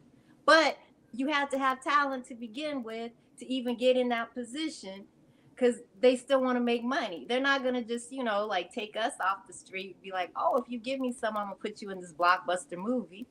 Because they won't, because they're not taking a chance. And then I can't read the lines or something. Yeah. I want to get back to the whole Jaguar Wright piece. Do you think everything she says is truthful? No. Okay. Well, a lot of the things that Jag says is stuff has already been out, right? It's already been out. That's what I've said. Like, this stuff been out years ago and she picked it up. This ain't nothing she just shared that you haven't heard when you were coming up. No, it's nothing that everybody hasn't heard on TikTok. Like, so many people have heard all of it, and then it's her delivery, because she is so dramatic. And the thing that gets me is, if she was in all these places, why she didn't save somebody? Why she didn't call 911? Like, if you knew Foxy Brown was 15 getting it in with grown-ass men, why you didn't call the police? What was she doing at this time? Right, now she didn't say she saved out one person. She saw all this criminal behavior and didn't say a word. But me personally, I don't believe she witnessed none of this. She should be up on some charges. Right. Do you think that Diddy is going to go to prison? I think that they're going to pull a Jeffrey Epstein with Diddy, because they're already putting it out in the public that he's depressed and all this kind of stuff, right? We haven't heard Diddy really say that, but we've heard other people put that out. That's what I think is going to happen.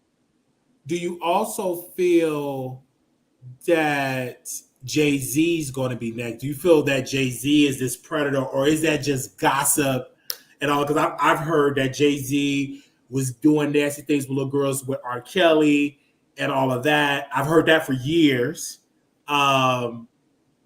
That was like a rumor that I heard in Chicago growing up. They said, well, Jay-Z know about this. He like little girls too. I've heard that with people that said that visit R. Kelly's studio.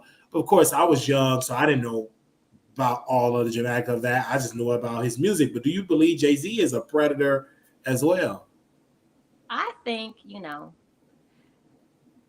please bless me, Jesus. But I think that Jay-Z and them are in like some deeper kind of, some kind of witchcraft or something. Because it's just the whole way he comes up. And he looks like this artist. I can't remember his name, but he had a French name. He was Haitian. Just a lot of the stuff he does and the people that he hangs out with, a lot of that, where they do things to people, it's ritualistic. Wow. But if he finds, like, I don't know, I wouldn't be surprised. But but it's still like nobody's come out. But then it's like Beyonce always looks so stressed out, so something must be going on. Because I remember when Jay-Z said to Kim Burrell that I know my wife is going through something because she would play her music, and we still don't know the full dynamics of the elevator of what made Solange fight Jay-Z. So we really don't know all of it. But do I believe that Jay-Z is somewhat of a predator? I mean, but back then he may not think it was predatory behavior because coming up, a lot of older dudes dated young. And it was kind of normalized. Like y'all didn't really, the generation, y'all knew about it, but no one cared enough to say, let's go to the cops. One of the things too is because my generation, Generation X, a lot of us, I mean, had parents that didn't really take the time. Because our parents was out doing stuff. A lot of people have parents that was drinking, doing drugs, and this and that, and didn't really care, didn't pay as much attention. Like now, there's no way you don't know where your kids are because you can reach them by the cell phone. You can put a tracker on them. You can be around your kids 24/7. But back in like the 90s, in the 80s, shoot, we be gone. I was like 9 years old. I'd be gone all day. Really? Go back home till the street lights came on. And neither would any of my friends. We all be gone. We'd be gone from the morning until the street lights came on. Didn't nobody know where we was, what we was doing. I really want to get to it, but now you have been on magazines. I remember, what Jet Magazine? Because I did see that you did an interview. And I was like, oh my God, Natasha, I didn't know you did all that. Yeah, I did some stuff back in the day. So let's go down your resume of the things that you did in your career. Well, I mean, my career, I'm retired Navy vet now. So I'm retired from right. Navy, but, and then before you did that, you were, and that's one of the things why I think you didn't sell your soul too. You told me in the car, you said, because you just decided to just get a career, a steady paycheck instead of get on it to a career that's not that dependable with income. It goes up and down. Nobody was asking to buy my soul, so no one offered me no money for it anyway. Yeah, I did, some stuff for like No Limit Records, a bunch of stuff for BET. I did Show Magazine. I did some calendars. Oh gosh, it was a few things. Like I got steady work, so it was always something steady coming. So I made a cute little income. Yeah, I wasn't making millions of dollars or anything, but I was paying my bills. Do you feel that I feel this way about Michael B. Jordan, use an example, these attractive dudes can't get a wife? Is it because they're on a down low or they're mean or nasty? Because I know you probably met some celebrities behind the scenes and you was like, damn, you got this public persona that you sweet, but you just is an evil ass man. Oh yeah. Oh my goodness. Yeah, like Tay Diggs. Ugh, he's terrible. But really? He's a jerk. But you know what? I thought he was sweet. I thought he was like a sweet guy. He wasn't sweet to me. He was sweet to the white girl I was with that he was trying to talk to, but then he wouldn't get an attitude with me. But I mean, they don't want it. Why would you want to get married if you don't have to? Because it's like you're gonna split up your money. You can be with the new person every night. I think that, and the pickings too, it's slimmer out there because back in the 50s in the day, look how many marriages those people had. They couldn't even stay married. And we'd have to see about what they did in the newspaper. Now it's like 24/7 on the internet. You can see what anybody did. There's no way. Yeah, because when I look at it, I was like, oh my gosh. Speaking about the whole like Tay Diggs, like white, do you feel like that's what black successful dudes do it? Because black women, y'all are mean, nasty, bitter, ghetto, ratchet? Or is it because I want this white woman because she can get me in rooms that a black woman can only vacuum the floor in? Like, Yeah, why do you think that a lot of black men in Hollywood chooses white? Why do you because think? they think. See, this is the thing that black men think. They get with these white women and they think that white men are jealous, but they get with these white women that don't know white men want. Because, like, look at Kim Kardashian. When she tried to be with the white man, look how they treat her. You know, they say they do not want Tom Brady. They all that the army, the white man army has come for Tom Brady to make sure that Kim Kardashian does not get with him. They are protecting that white man. They did nobody protect Kanye and them. So that's what the black men's mentality is. They think that, hey, because all men base the women that they're with because they want other men to be jealous. That's just kind of a, men like women that they think, oh, this man's gonna be jealous of me when he sees me with this woman. That's, low vibrational men think that. And they think, oh, this is gonna get me in these white rooms and these white men are gonna be jealous and I have arrived. But it's like, don't nobody want that, Becky. None of the white men want her. Like, you don't, they not getting with the Cindy Crawford or somebody. They just get with the Iggy Azalea or something. Yeah, Nobody because want no way. it gets me because like when I was watching this black dude, I guess he got drafted into the NFL. It was a white girl right there, but a black guy said those white girls can sniff the guys that's on the team. They've been studying these people since high school. They know how to do their homework. They know how to do that. And the black girls are so into like getting that degree. They're not looking like chased behind the bed. Do you think that black women should be more smart? I believe someone should be smart by studying that black guy, doing his homework, washing his drawers, cooking his chicken in the dorm, give him all the love he's making it so she can be upgraded instead of her going to school, getting all that college debt, and she could be with the next. Wiley, stop. Black women are the most educated. We're starting the most businesses. Everybody needs to get like us. The stats is for black women that we doing it. We doing everything.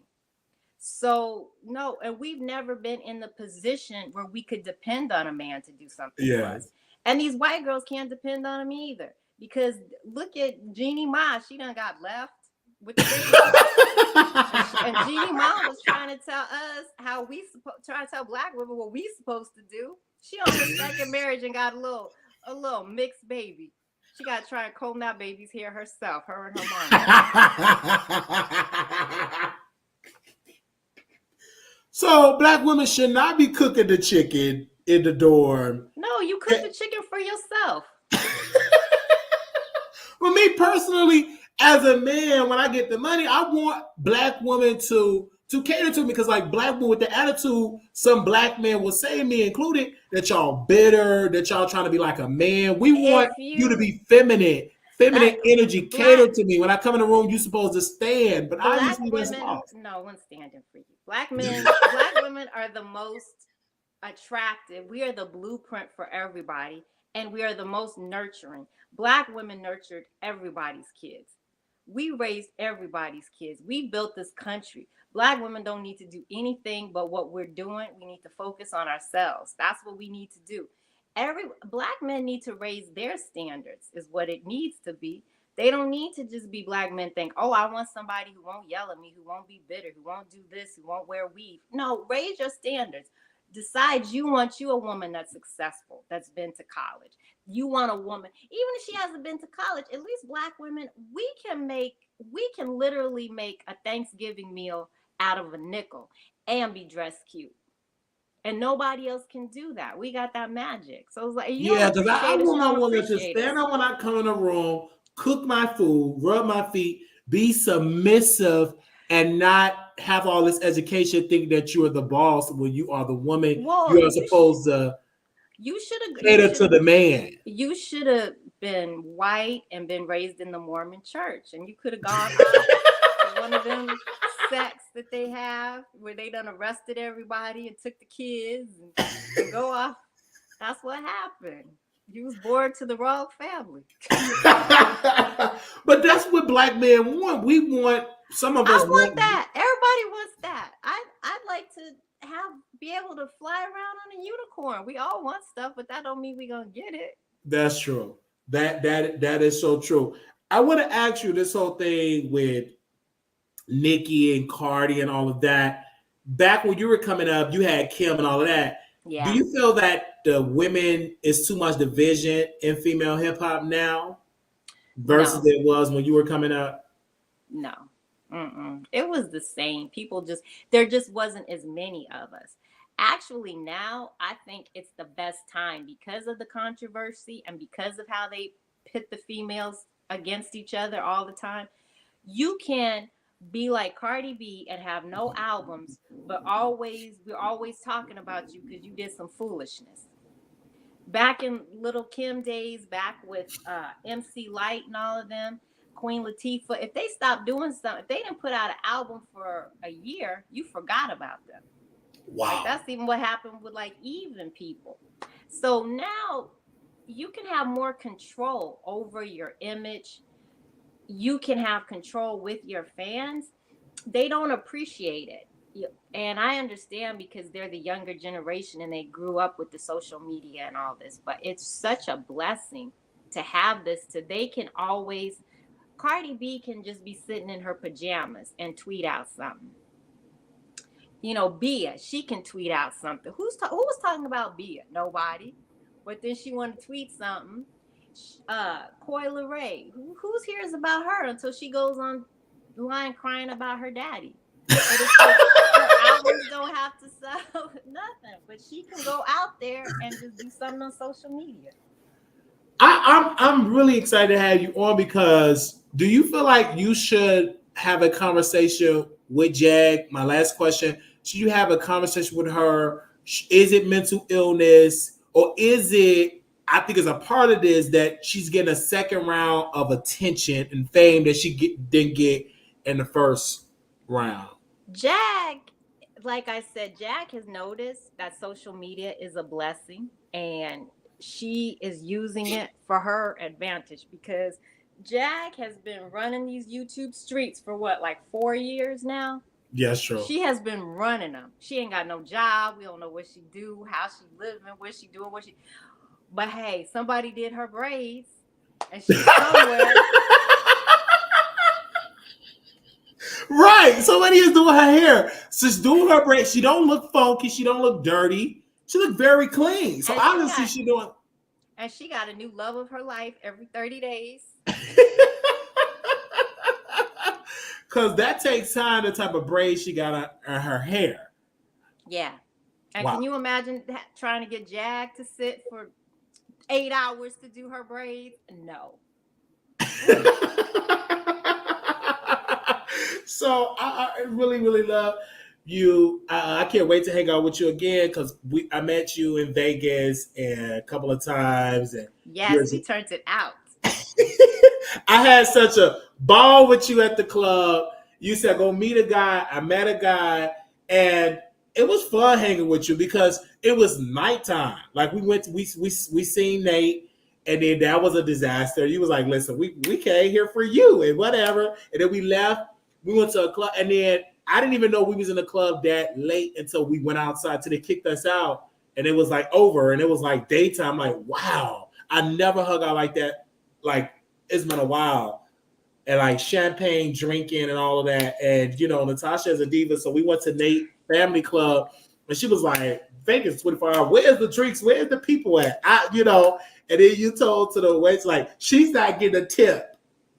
And they were like, well, we said it to her. So you reached your purse. You said, no, this is for you. That other lady had an attitude. I was like, look at Natasha. I was looking like, whoa. And well, Vegas is about hospitality. Yeah. Like, you made them people go back there, make them drinks. I'm like, wow. Well, how you got a club and you ain't got no champagne? Like, that wasn't even true. They did have, because they dug some champagne out. They found it for us. It's not like we was asking for something crazy. So I was excited to see you. How long have you been in Vegas? Because you do go out. You go out to stuff. You like the gays. You don't mind where you hang out at. White people, black, Mexican people, like you all over. So do you like Vegas? Do you think culturally this is a good place for me? Or what's your... Yeah, because look how successful you are right away. Like, you was here 10 minutes, got 2 jobs. And here, it's such a variety of people because I've lived in Texas before. You know, I was stationed out there, and it's not the same. It's so big, and it's It's Texas. very It's big. good. Texas is good if you have a family. You know, if you have a family, but if you a single person trying to have fun, be famous, Vegas is the place because you got everything. If you need to go to California, you can take you on them cheap buses and get to California for $10. You know, you can do whatever you want to do out here, and people are open. What I really like about here is the opportunities because I feel like it's more opportunities here than when I was in Los Angeles. Like just the jobs, it's easier to get jobs. People expect you to do well. Yeah, because I had an amazing time. I have an amazing time here. The public transit is amazing. Like seeing a mountain to the mountain, seeing the bus how it goes. Like this is what I wanted Texas to be. Texas is very confusing because they're not this convenient. And you Every can't 10, get alcohol on Sundays. Don't nobody right, want to you listen to cannot get you. alcohol on Sundays. That's And done. Mm-mm. no. Here you can get some weed, you can get it's Vegas. This is Vegas. And when you off the trip, you don't even know about the strip because it's so many, it's like casinos, hotels everywhere, like out the strip. And I'm like, oh my gosh, I really love this. I really love this place. And it's just a great vibe here. And I'm looking forward to going to LA because I want to visit LA, but a lot of people from LA said it's not the same anymore. That it's No. not like it was. It have changed. One person from LA that moved here said it is the homeless capital in America. He It said is. the homeless people took Mm-hmm. over. It's their city now.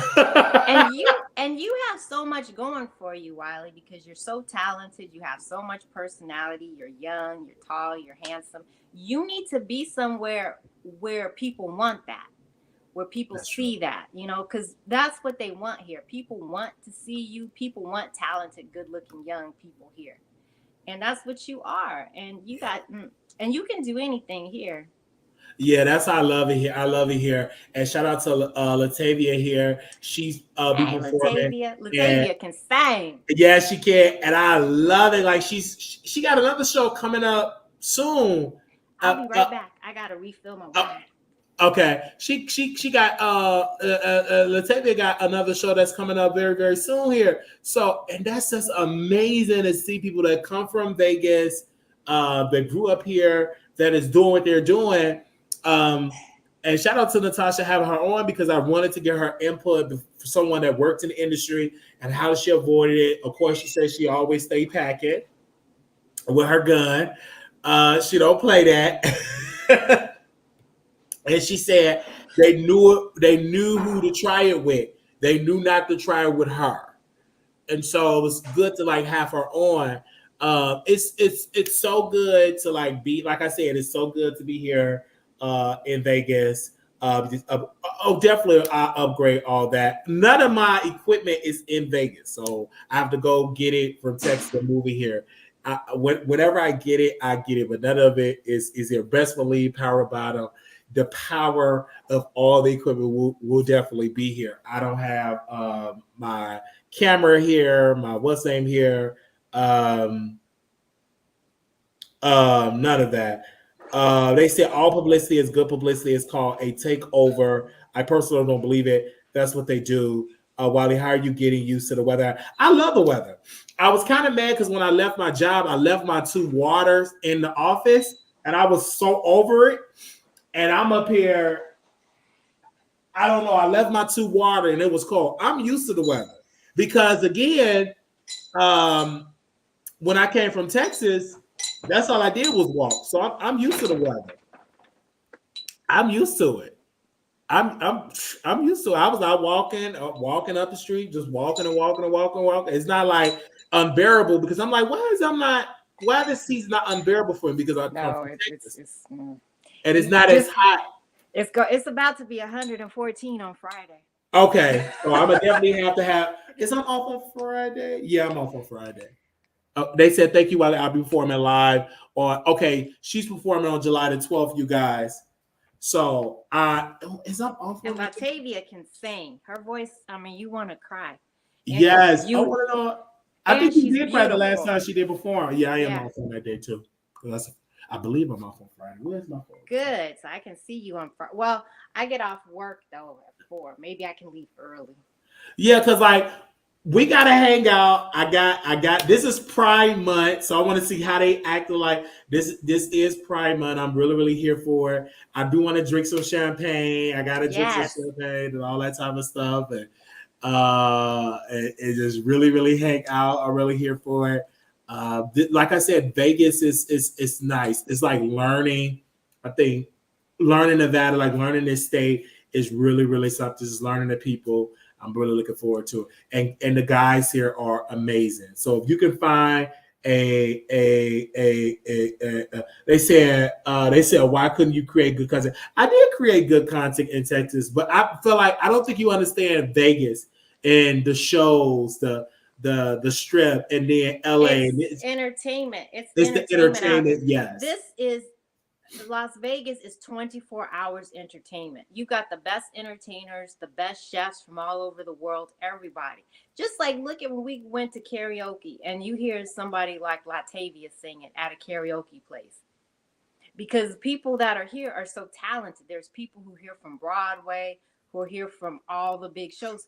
It's, if you don't have no talent out here, like in LA, you can still survive. You might be able to, suck some D and still pay your rent. But out here, if you don't have any talent, you trying to be in the talent, they just let you go. Yeah, that's true.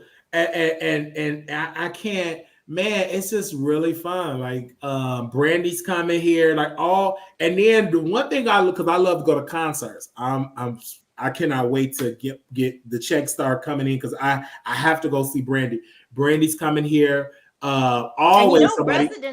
Residents get discounts at most of the concerts. Wow. Yeah, if you're a resident, you get discounts at most of the concerts. Yeah. A lot of things out here. And then Drea Nightclub always got some artists coming here from Rick Ross and all that. And then I definitely got to go back to the Huckle song. I got to do that again because that was just, I've never been to a club like that huge and all of like the screens and all, like, wow, I just cannot wait to see that. But also Lunel got a residency here at Jimmy Kimmel. Yeah, oh my God, we gotta see Brandy. But I just don't like. They got about 19 people performing, comedians and all that. I don't like that kind of stack of a show. But I definitely want to be here for that. And again, you're gonna take over. You already taken over, Wiley. You already taken over Vegas. You got here in 10 minutes. You have 37.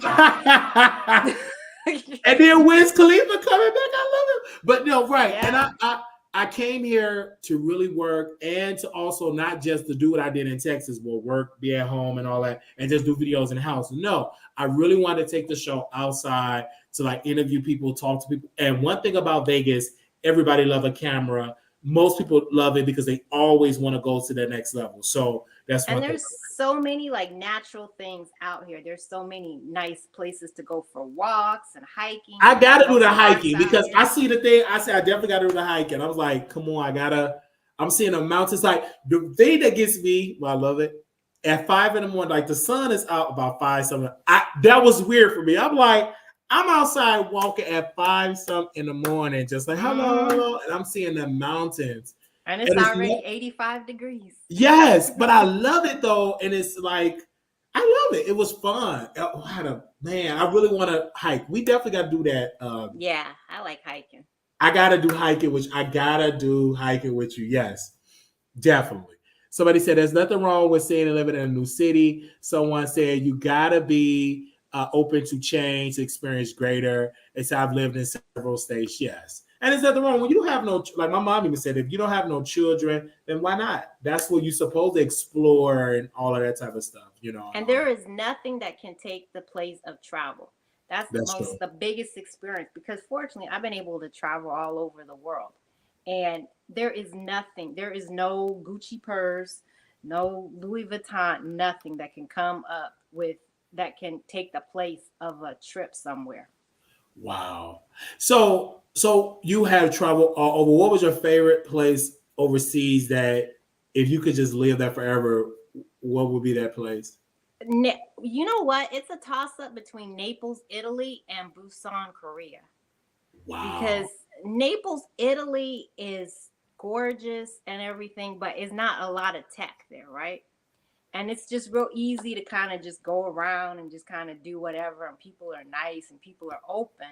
But in Korea, it's like being in a cleaner, safer version of New York City. That's what Korea is like, where it's like so high tech and there's just everything. Really? Yeah, and the crime is really low.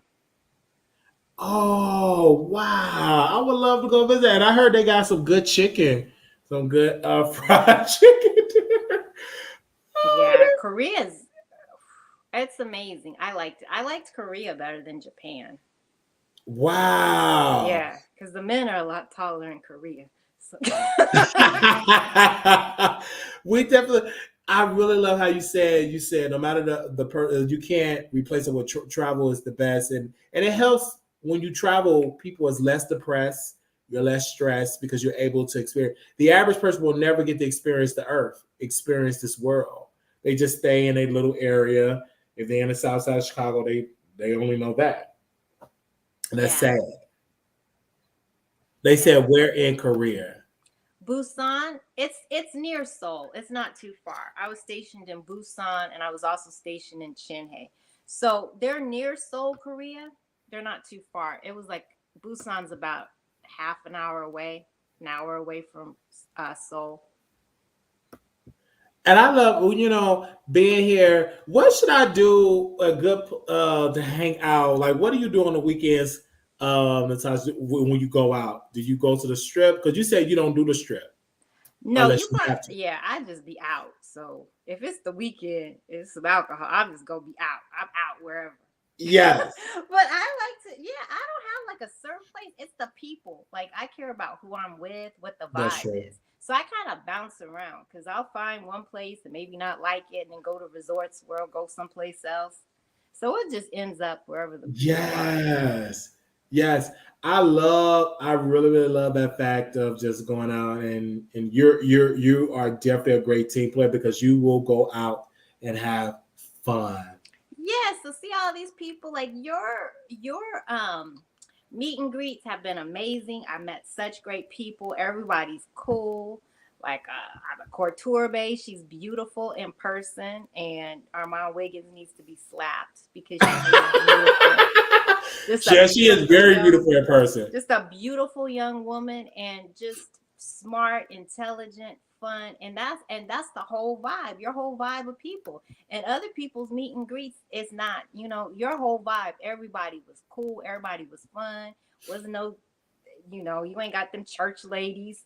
Right, They that's say because they Bible. keep saying it's like older. We might be It's old, but we not church ladies. right. They keep saying older church lady. Like, yeah, that's like one thing about it. But I love meeting people. Like Vegas is like such a great place, and I definitely got to try some good food places. Like for people that listen, what are some good spots? So like that brunch place that you went, or Oh, that's Latavia. my favorite place.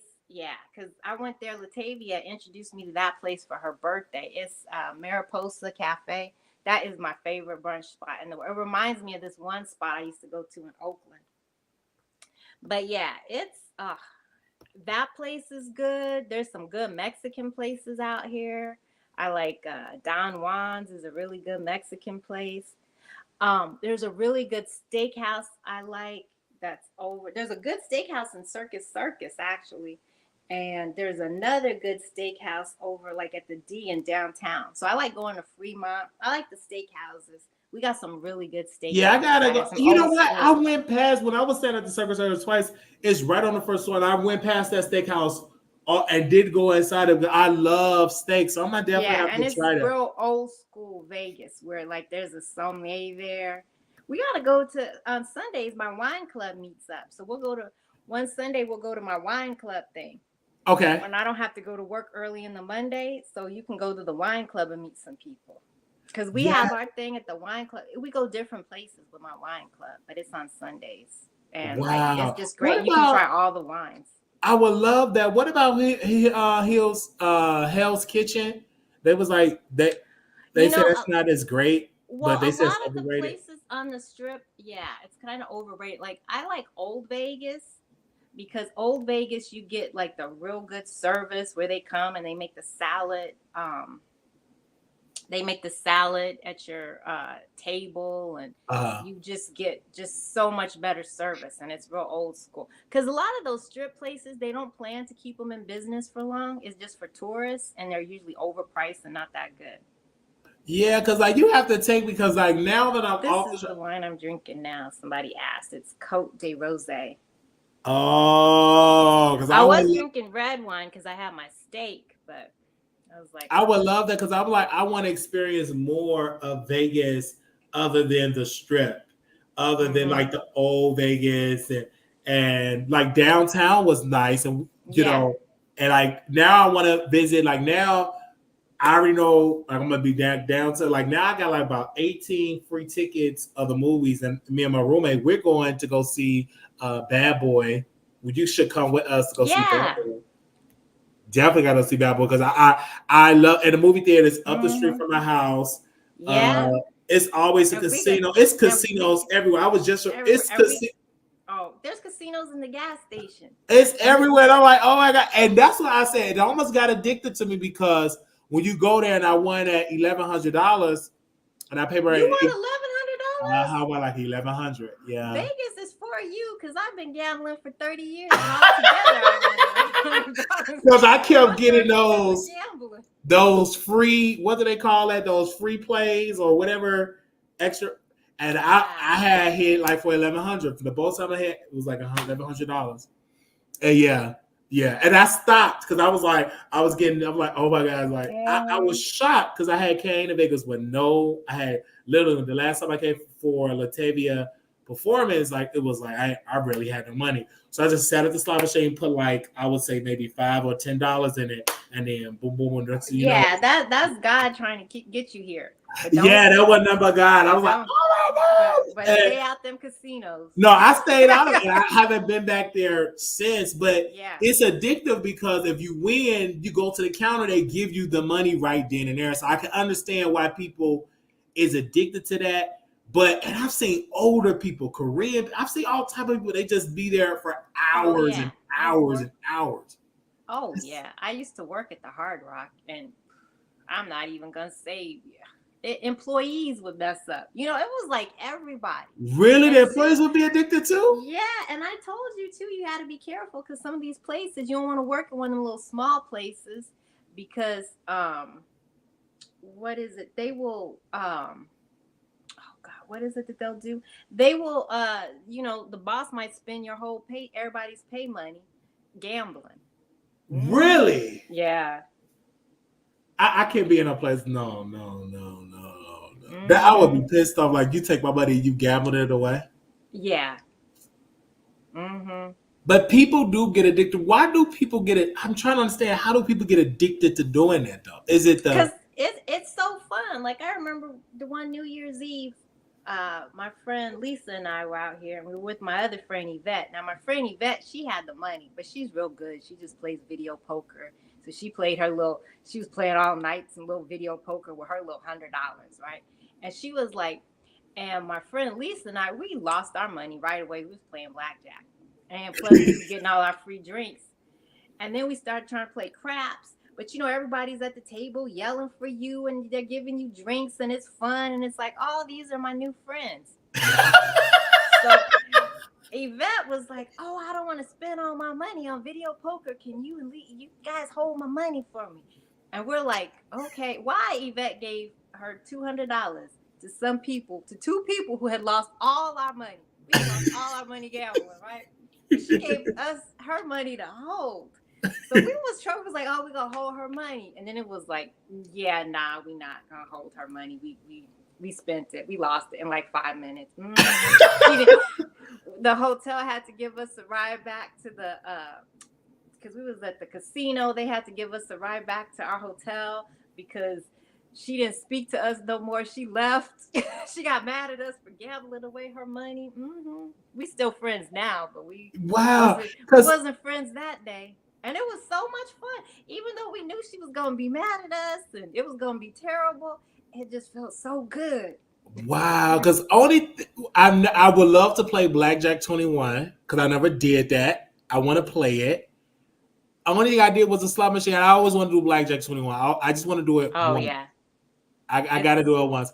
I'm not a poker fan, so I don't know how to play poker, but Blackjack 21, I definitely want to play that one time. Yeah. But I don't want to do it because now I'm in Vegas. I'm not going to even play mine. But I am a foodie, so now I want to try not really a Mexican person, but Mexican food, but I would try it. I need to find some good food here. Do you like Chinese food? Oh, most definitely. I love we China. gotta go to Chinatown. Chinatown. They got a Chinatown? Oh my! Oh yeah, they got a Chinatown. They got a tiki bar in the Chinatown. We go to Chinatown. Oh, we definitely got to do that. Really good Chinese food in Chinatown. Yes, because I feel like, oh my God, because I haven't had great Chinese, because Texas got terrible Chinese food. Texas. And they keep saying Texas got the best barbecue. I've never tasted it before in my life. Like Chicago barbecue is way better than Texas. Texas wasn't for me. Texas was literally like that food was disgusting. Like they pizza is nasty. It's like because maybe I'm from Chicago. Chicago got great pizza, so it's kind of hard finding a good pizza. Even here in Vegas, I couldn't even find maybe because there's some really good pizza places out here because there's a lot of East Coast people out here who started. Okay, I definitely gotta find it and stuff like that. Yeah, good. Most definitely. They say they love you, Natasha. I met her on YouTube. Like she had came to the meet and greet, the first one we did, and I just kept doing that. Like it's just like Vegas was. I was shocked that people watch me that live in Vegas. It was surprised me. I'm like, well, y'all not no showgirls. I thought everybody on Vegas was on the stage, was a showgirl, go dancer and all that. The go-go dancers are still watching you too. They got right. That's what I'm saying. Like, I didn't know. Like, wow. I was really shocked that people that live in Vegas watched a while. That really surprised me. Like, wow. Not really, because it's a really cosmopolitan place. Wow. And people are here from everywhere. Yeah. And it's just a better vibe out here because I've lived so many places, but people here just genuinely in a better mood. Do you feel like you love Vegas? You will retire here, you done, or you see yourself going back to LA? I'm already almost retired. I'm 50 years old. Oh, okay. So you done. So this is your last. So you're not gonna go overseas and live overseas in London. I'll be overseas. Yeah. No. Really. My retirement. My golden years. So probably most likely I'll be in Italy. That's where I feel I'll go. Either Italy or France.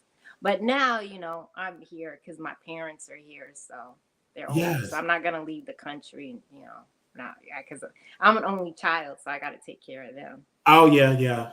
That's understandable. That's definitely understandable. They said she's beautiful. Who is she? She is a viewer and moderator. The viewer of the show.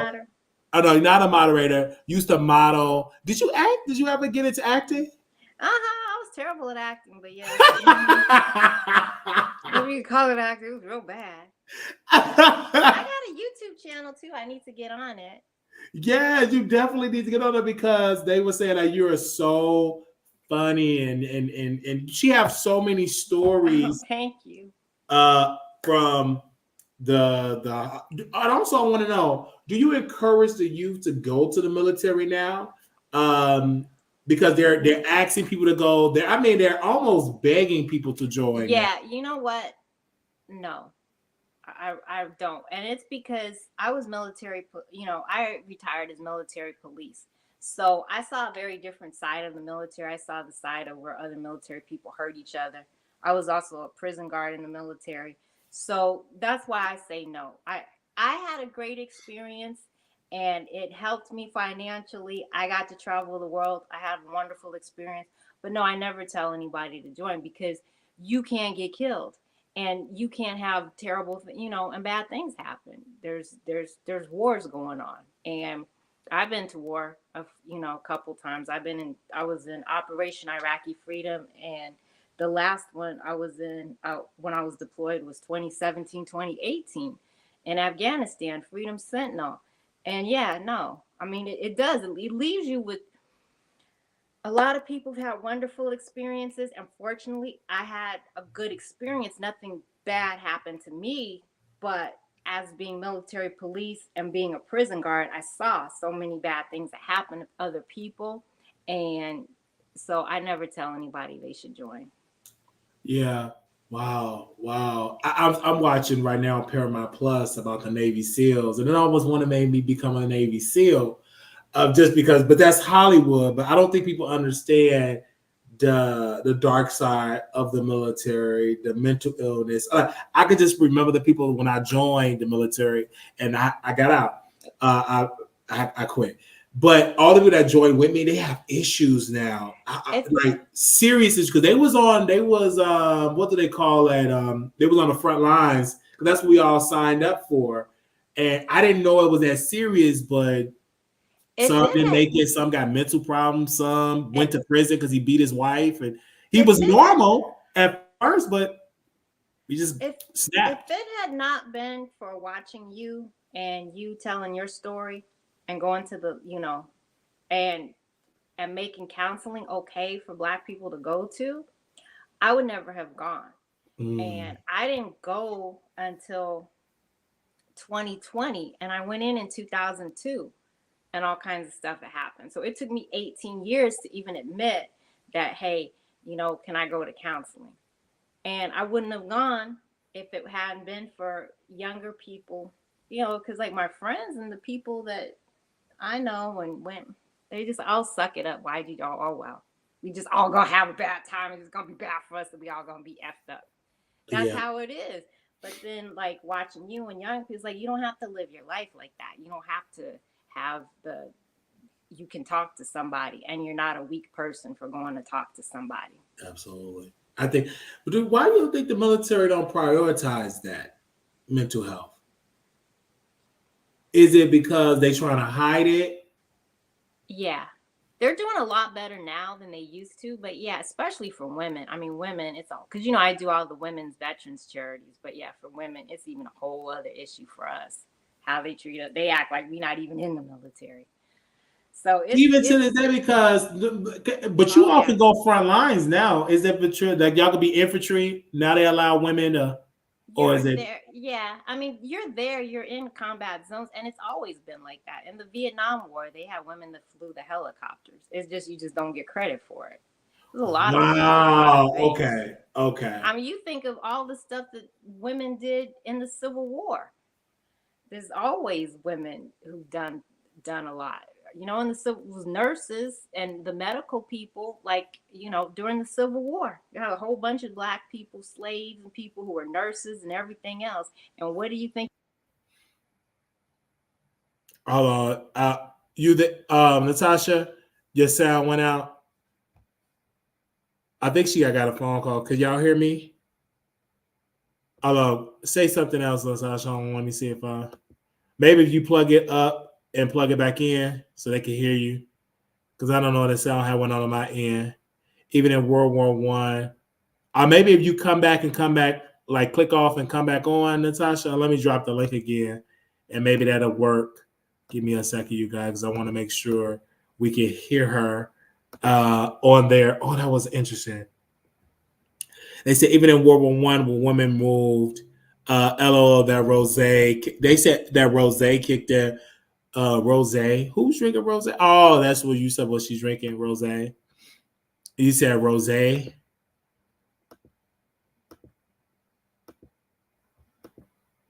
Let me drop the link in and stuff like that. It was like good to have her on, just having that conversation, you guys. We're not gonna be home too long because I have to go take a shower. I need to go eat something, like for real, brother. I'm hungry. There we go. Hey, Natasha, you there? Can you hear me now? I can hear you now. Yes. Well, yes. I don't want to take over your whole show. Oh no, it's good now because it was towards the end. Because I really want to have that conversation and that thing. Because like Tyler Perry even got a movie coming out about women when they served in the military and he's gonna fuck it up. You really believe? You know who really did a good job? Trey Songz did a good job about women in the military. One of his music videos. And I was like, that was such a good video. Of course, it had to be from Trey Songz, but it was so good because it was like what it was. Like, he's home with the baby and his wife gets killed out there. And that's one thing about Trey Oh yeah, I Songz. remember that. Yes, yes, Yeah. yes. And I felt that because that happens. I because a lot of times people are saying that the military at one point was that place for a steady paycheck. That was like, especially for black folk. But Yeah. now because of TikTok, do you think that once TikTok shut down, that people are going to rush to go to the military to get that check? No, it's not because of TikTok. It's because we've been at war for 20 years. People been coming back with missing legs and missing limbs and half their brains missing. It has nothing to do with TikTok. Okay. Because a lot of people saying that the reason why they want TikTok on because people are not joining the military like they supposed to. But it's because people don't want to get killed. Yeah. Because that's why the thing about the military. And kidnapped and all kind of horrible stuff. Because people think that the military is everywhere in the world. But people think they think when you think of military, they just think of Iraq and Afghanistan. But no, we everywhere. We're everywhere. We're everywhere. And there's space. I mean, Air Force has Space Force where they're going into space. There's even people who do the drones from the Air Force, and they're off, someplace in the United States, and they're doing the drones and dropping bombs in Afghanistan and places, and they're not even there. Wow. So that is really the truth. Wow. Yeah, it's everywhere. Do you, if anybody, well, what happened to the people? They don't let people in the military just cook the food no more, or they just give that to civilians? No, you can still get a job as a cook, but the thing is, you might get a job as a cook, but okay. Like my unit's deployed, right? And you have to be a self-sufficient unit. So we come with our own cooks. We come with our own mail people. We come with our own medical people, right? So I was in a group of I'm military police, right? But we take all these other people with us. So people like, oh, I don't want to join military police because I don't want to be out there. I want to be cooking. Well, who do you think we take with us? We take y'all cooks with us to cook our food. So you're still in a war zone. Yeah. You still got, it doesn't matter what your job is because. So you still got to be trained to take out. Okay. Yeah. And like with me, we took our admin people, we took our secretaries with us. So it's like, yeah, you're for the Navy, it's different than the Army. Like the Army, everybody knows how to do everybody's job. But in the Navy, you stay job specific, right? Well, you might have been an admin person, a secretary, but now you out here with us.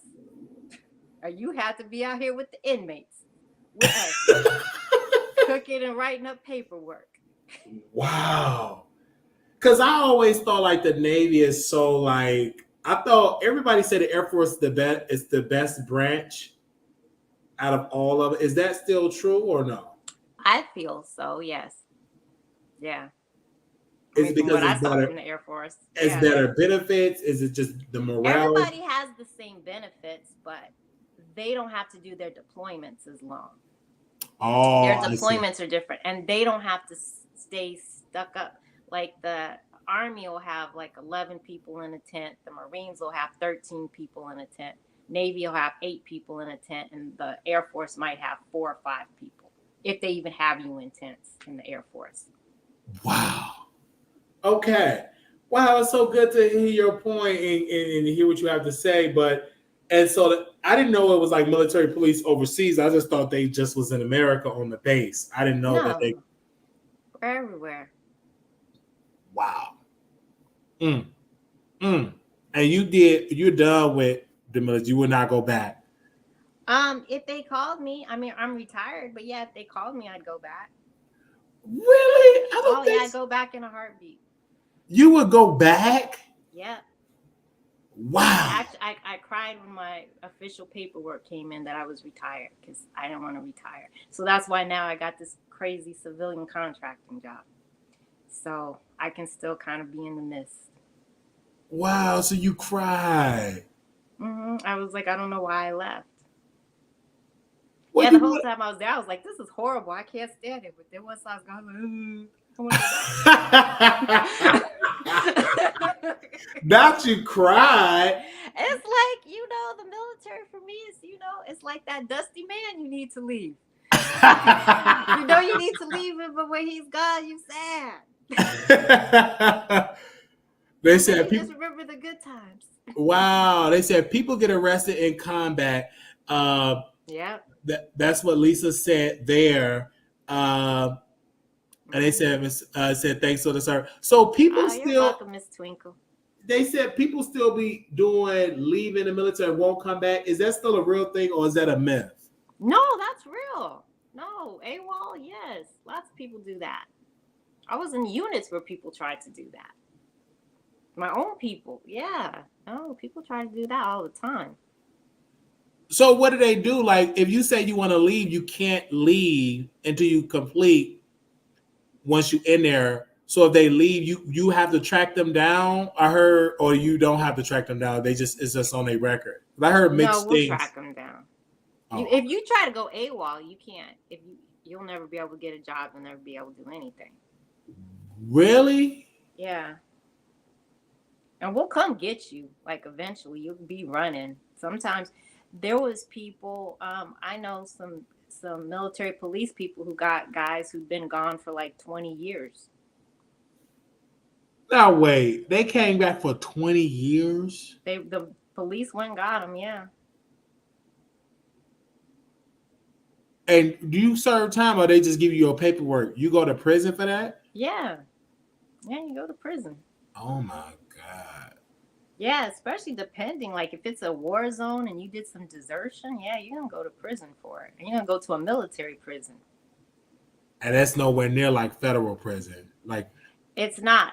The one thing that's better with military prison than for federal prison is with the military prison, you have better people there because, people know how to read and have had a life.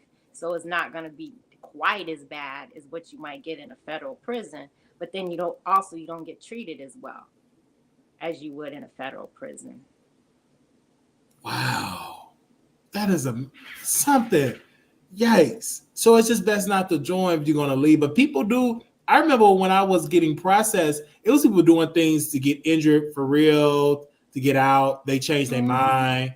So people dare now, like when they have to process you out, they have to make sure you don't injure yourself because people will get injured and go claim disability. I was like, wow, y'all really thinking like, I just want to go home. But they said no, they have to make sure you ain't injuring yourself to go to the VA. Oh yeah, it was yeah. I mean, I got a lot of those people. That was my job to go get some people sometimes, and it was terrible. That's crazy. And for me, the reason why I left, because I didn't know what I signed up for. I thought I was going to be a cook in infantry. I didn't know what infantry was. I was 18 years old. I didn't know. That's your recruiter's fault. To me, like when I first did the prison, I was like, a lot of those inmates that we had, their recruiter needed to be right there with them. Because there is no way that this person should have got in. You're right. Because they lied to you. Because like I signed up, I didn't know what it was. I was just what gets me. I was memorizing. He had a car. He was like how he traveled. And again, I was poor. I was like, oh my gosh. He said I'd go here. I go to Japan. I'm like, oh my God. I was on the south side of Chicago, and at that time. I said, hey, I signed up. He said, well, sign up for infantry. You get to leave quick. Because I said, I needed money. I was broke. I was like, whatever. And I signed up. That's crazy because it would be the same thing. Like you didn't have to go to infantry to leave quick, especially at the time you joined. You could have done any position and fight, and you still don't get paid the same. I mean, you get paid more in a war zone. Yes, you do get paid more, but you could have gone overseas. Yeah. I said, and then they said, well, you want this to go there? And I said, I'm going to be on the front line. And they said, you're going to be kicking out a door with Bin Laden. I said, but whoa. And then the reality set in. I was like, And then it was about 10 other guys. We was all crying. We wanted to go home. We was calling our family. I was telling my grandma, say you got cancer, to get the, what's the organization? Red Cross. Yeah, Red Cross. We was all in that boo-hoo and crying. We wanted to go home. I didn't, because reality set in that a lot of people didn't want to do it. They didn't want to Well, do at it. least your reality set in while you was in boot camp, because a lot of people, their reality did set it till they was in Iraq. Oh no, I couldn't. A lot of people. So people, I don't understand. Like people, reality set in Iraq. Like said, "Hey, I want to go." Wow. So people Oh change yeah, their a lot of mind at people. that. I thought That's they when would. people was really changing their mind. Wow. Yeah. Because wow, that's something when you out there and then you just can't up and leave. You there. So what do they Oh do yeah. when a person refuses to fight? Do they take them out? They put you in jail. So that was what I was at the jail. So the jail was in Kuwait, and we'd have our inmates. They were coming from Iraq, Afghanistan, all around the sandbox. So then they'd have to come to Kuwait, go to court, and then we would take them from Kuwait to whatever prison in the United States they were going to go to. And how long typical would they stay? Like 3 years, 4 years? Oh, I don't know. Like their prison sentences would be different at that time, because that was 2005, 2006. So they were pretty rough on people. Now I don't think they give you as bad of a prison sentence, but you get like a good 5 years. 5 years that you have just been, that is crazy. Mm-hmm. They said my reality set in when the Twin Towers fell. I knew it was wartime. Yeah, but I like a lot of people again go because they were poor. Some people, let's be for my case, it was a recession hit. No jobs was really hiring at that time. That's when I finally knew what a recession was. I'm like, damn, the white people, because I remember the recession. I remember when people were with families at the restaurant and it was like a ghost town. Nobody was doing it, and they called that a recession. So I couldn't, Mm-hmm. and I said, and best step was I graduated from Chicago Military Academy, Brownsville.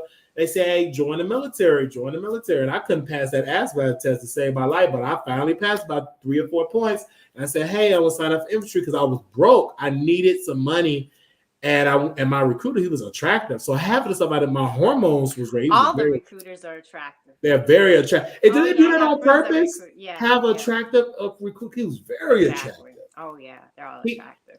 he met my mom. My Mm-hmm. hormones were just raising. I would love to be in a car with him, and it was like okay. But that reality set in when I got in Georgia, and at that time they call it Fort Benning, Georgia. I believe they call it something else now because they changed the name. But I was there and I cried. I didn't. Yeah, I I missed know. it. No, I couldn't do it. I probably could have did it if I didn't sign up for infantry because I was so scared. I didn't want to be on the front lines because Well, yeah, infantry's scary. So you should have been scared. That's I a was scary scared. ass Like place to be. No, infantry's scary as hell.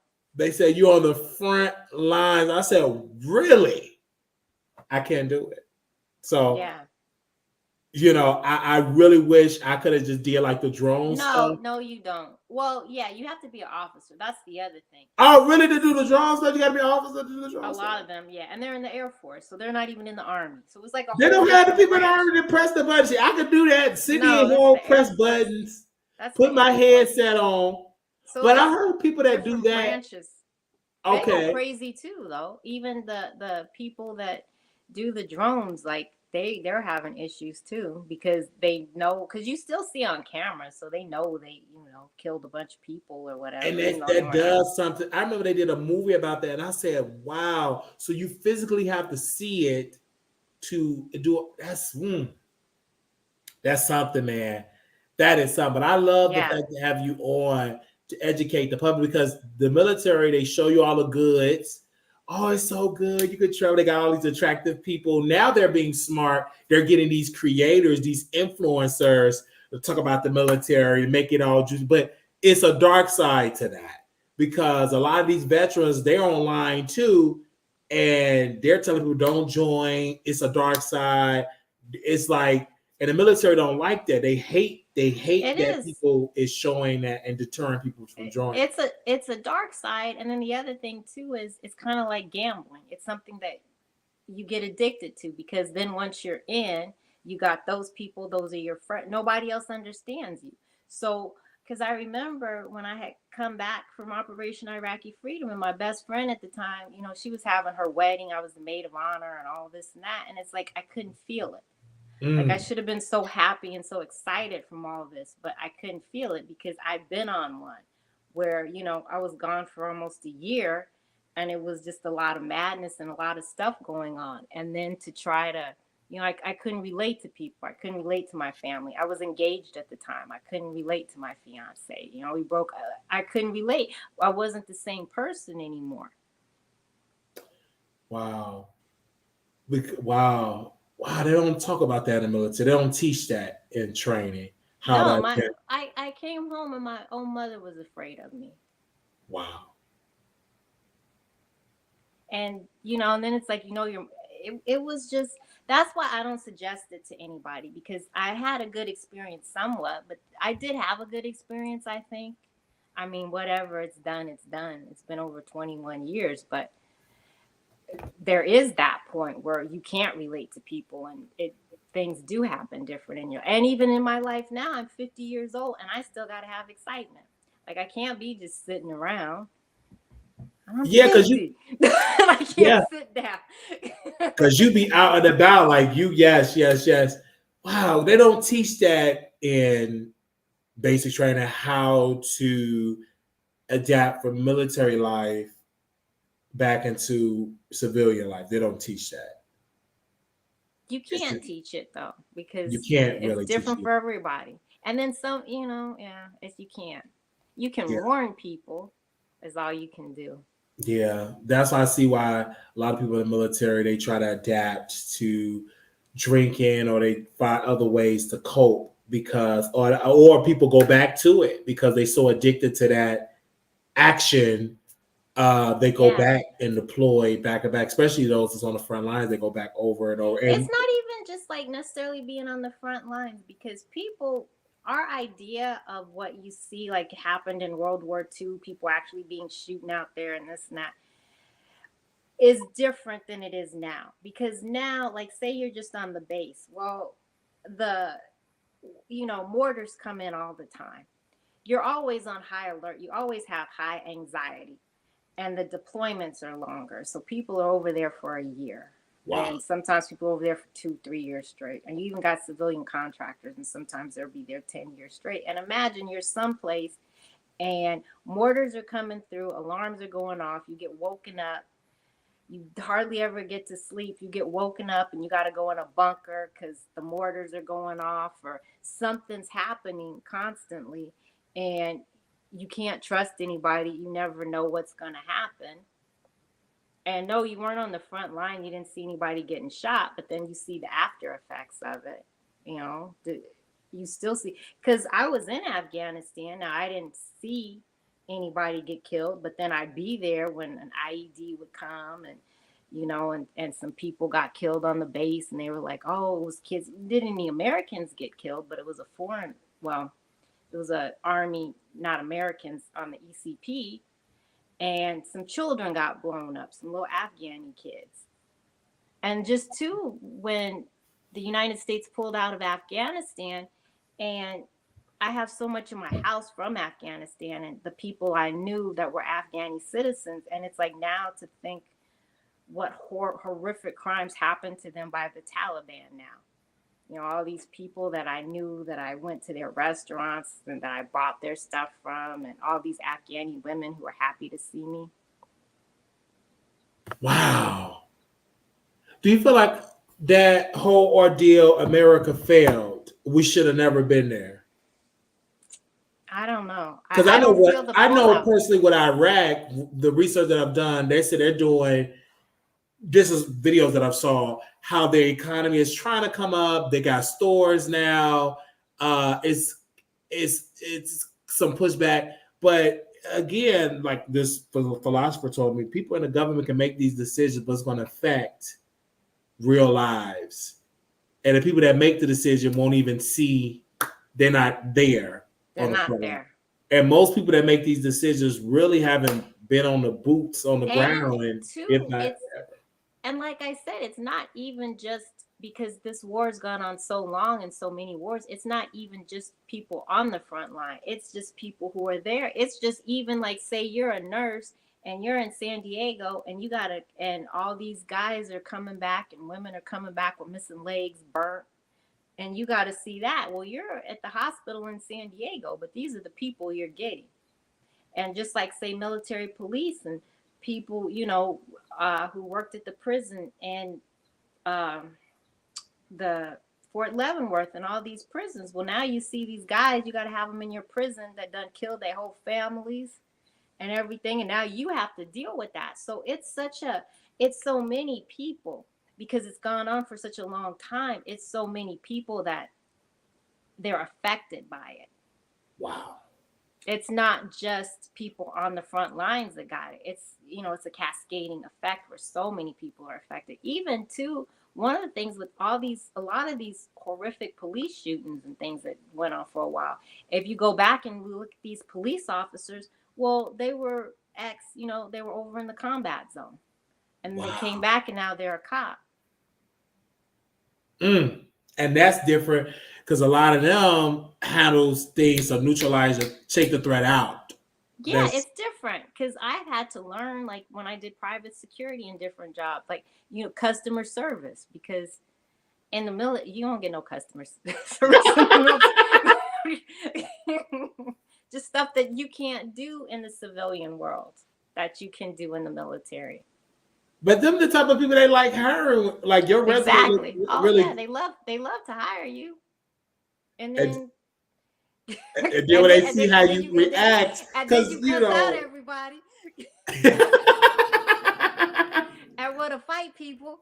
Wow, because you cannot break their arms, leg, like because the military, y'all have special people in the military have special training that you can trigger that training. If I'm being belligerent in the club, you can overdo your job. So that's the danger part you're talking about. Oh, yeah, because you're a private citizen. You're not in the military, and I'm not coming in to conquer your country. So, we just in Vegas and we both citizens. So I can't do the same things that, that would be okay at the military base. Yeah. Wow. I'm so happy to have you on having this conversation about the military, but I also feel like, what I'm saying, when I thought about the military, I was watching Antoine Fisher and they said we going to the club. They was at the club. They was there. Oh yeah, especially in the Navy. Oh yeah, we at the club all the time. If you in the Navy. So yes, because that's what I wanted to do in the Navy, but I never could score high on my ass back because I thought about Antoine Fisher because I wanted to meet a girl at the store. And when that's what my mind was. Tell you how foolish, not foolish, but I haven't seen the Antoine Fisher movie, but you need to see it because that movie reminded me of my life. She was good looking, light skinned, good looking. I believe she was a little submissive, and that movie just really made me want to join. The name was fun. Yeah, it was at the club and all that, but you don't hear that horror, like the bad part about it. And they're not gonna teach. You're a rock star when you're in the military and you deploy and you go places and you go to party and all this and that. You're treated like a rock star. So that's why military people have 37 wives and 122 children, because everybody wants you. Everybody treats you great. You get treated like a rock star. Everybody's like, "Oh, I hate America, but can you take me with you?" So you really think people was getting in with them Afghan women and Iraqi women? Okay, I'm not gonna tell this story on YouTube. I can't. Because I know in Vietnam, they said that a lot of biracial births, a lot of men were getting them women pregnant in Vietnam. A lot of black men was getting pregnant. A lot of women get pregnant too, trust me. But anyway, I'll tell you that. Can't say that story, those stories on here. Right. Well, it was good at this really like in this conversation, and thank you for your service, because I don't think people talk to people in the military enough. They just talk about, they don't have that serious conversation. A lot of people are afraid to have that conversation. But I think people need to hear it. I think the youth need to hear that. But at anything, you should just join. If you want to join, you should join. You should just join for the right reasons. But it is a dark side too, because I'm gonna tell you, in my forums, what do they call it? DD, whatever forums they call it. DD214. Yes. So I went and I looked at all these people, like their names, and I looked at the names and stuff. Mike, how you doing? How are you? Hi. Hey, Salute Mike. to everybody. How are you? Yes. Great conversation. Really Yes. good conversation. So you said you speaking from a former police officer. Like, what was your Yeah. point? Like, you want to add to the conversation? Well, you have two ways to go. So basically, someone who wants to serve. In other words, it's very important to understand there are some people that go into the military because they have to. In other words, people are facing jail time. People are facing, poverty, and they'll go into the military. And it changes their life forever. But there are some folks that go in, men and women, that really want to serve, but you can never go into law enforcement facing jail time. It's a different way to serve, but both serve. And I've seen young men and women, basically a lot of young men, will be facing something that their life is about to be over. They'll go into the military and they will turn their life around because of service. And I think it's a beautiful thing. I wish that we had more young men and women go in the military, because they're having a really hard time now getting people to join now because of all the ridiculousness that goes along with the military. Back in the day, so when my father, my uncle, my cousins, my children went in, it was totally different. I'm almost 50 years old. So it's a different time and place when you would join. It was much more hard-nosed, and you really had to work hard to get what you want. But I think the biggest problem now with the military is the standards have lowered, so they're not as hard. Like back in the day, a drill sergeant can choke you or punch you in the face. Like, this was like no joke. Like, they made you a soldier. So, but all I'm trying to say is that I love the military. I adore the military. Without them, we're nothing. They're our line of defense. Also police officers as well, men and women. But I chose the other route. But I look back on my life. I wish I would have went in. I wish. You know I what? do. I saw Yeah. as military police that bothers me about the military is you have so many people who want to go in and have such a great heart, right? And Yeah. that's all you want to do. You want to serve your country. You want to help your family. You want to do so much better. But then they let these gangbangers in, right? Yeah. So now here I am, or here somebody is this good person, did well in school, did the best that they could do. But now they got to sleep next to this gangbanger. Yeah. And these people who they let in, because they let in criminals and people, and then they mess with and ruin the good people who really came in, who wanted to do something. They ruin their lives because they commit a crime against them. They harm those people. Those good people are just some good kid who never saw anything, never did anything wrong, never took a sip of liquor, and now they're over here with these awful people who tear up their lives. And that's what I really hated the most out of anything, was that, where it's so many people who wanted it, and then this nasty person comes in. Mm. Well, the thing is, go ahead. I'm sorry.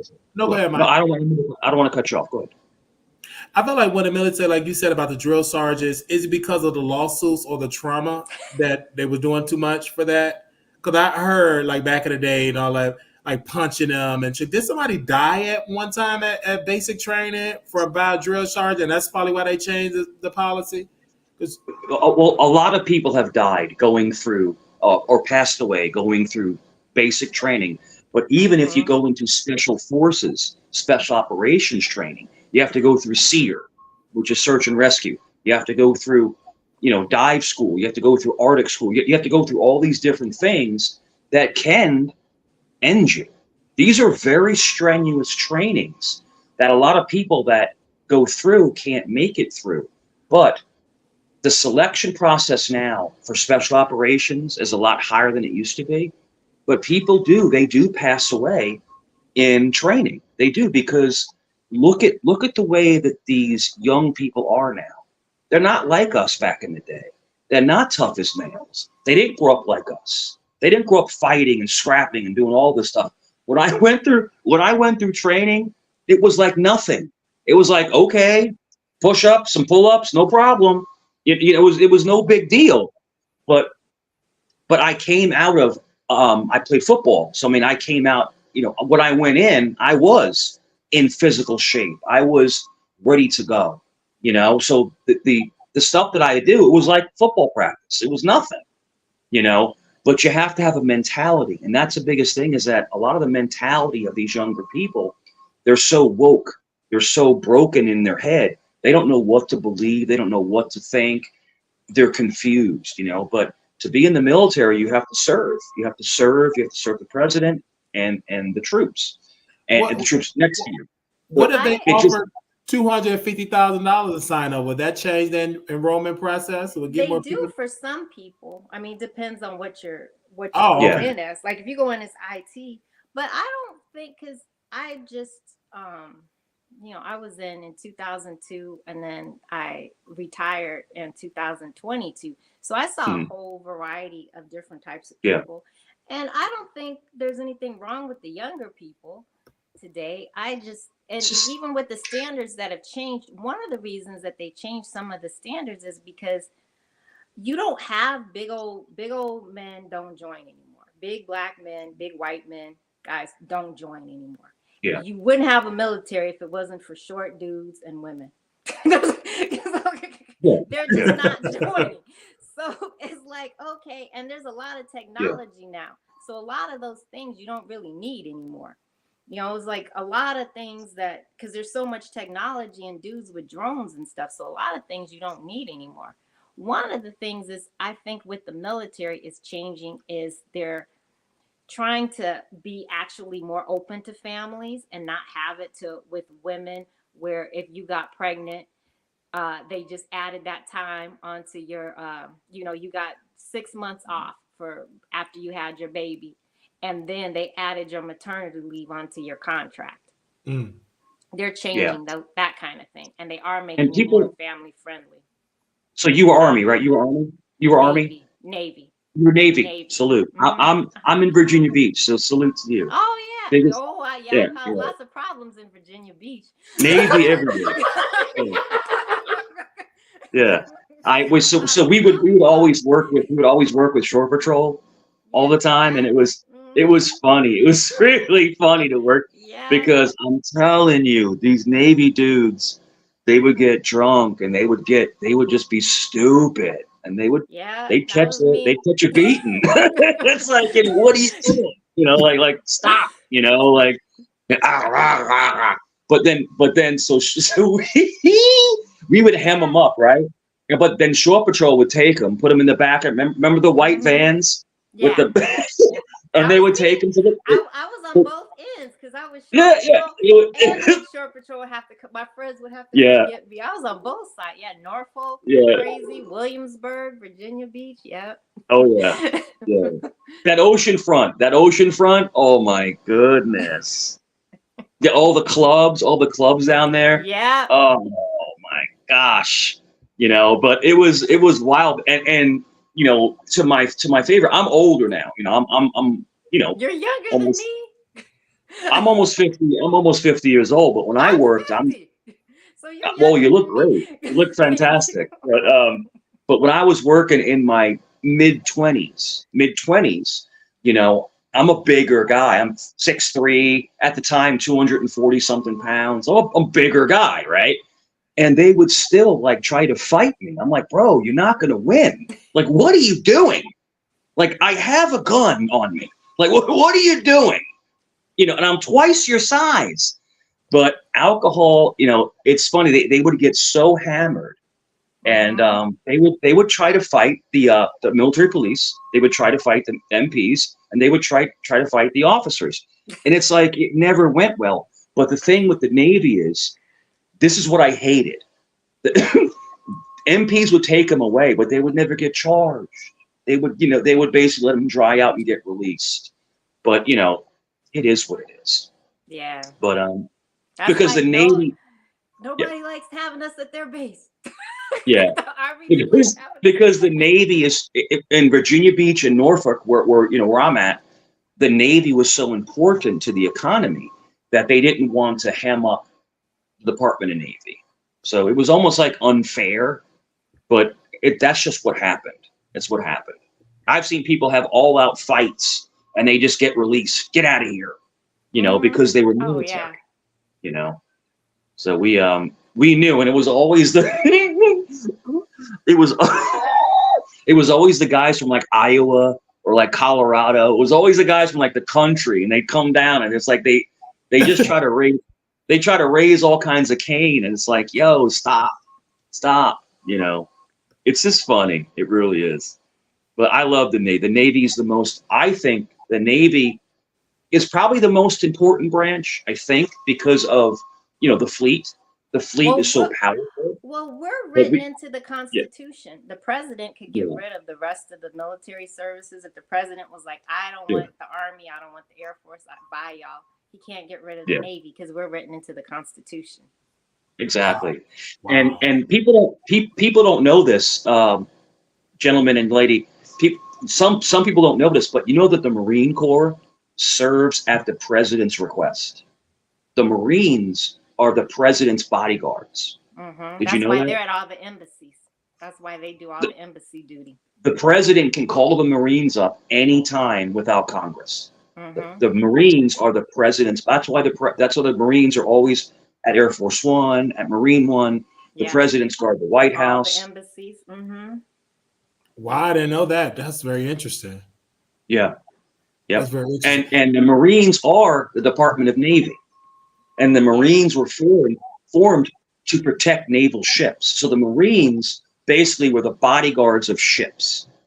So the Marine Corps is Department of Navy, but it's like they're like specialized troops. Marine Corps is amazing. I have Marine Corps friends, but I found that out. Department of the Navy is what they call themselves. Well, no, there's women.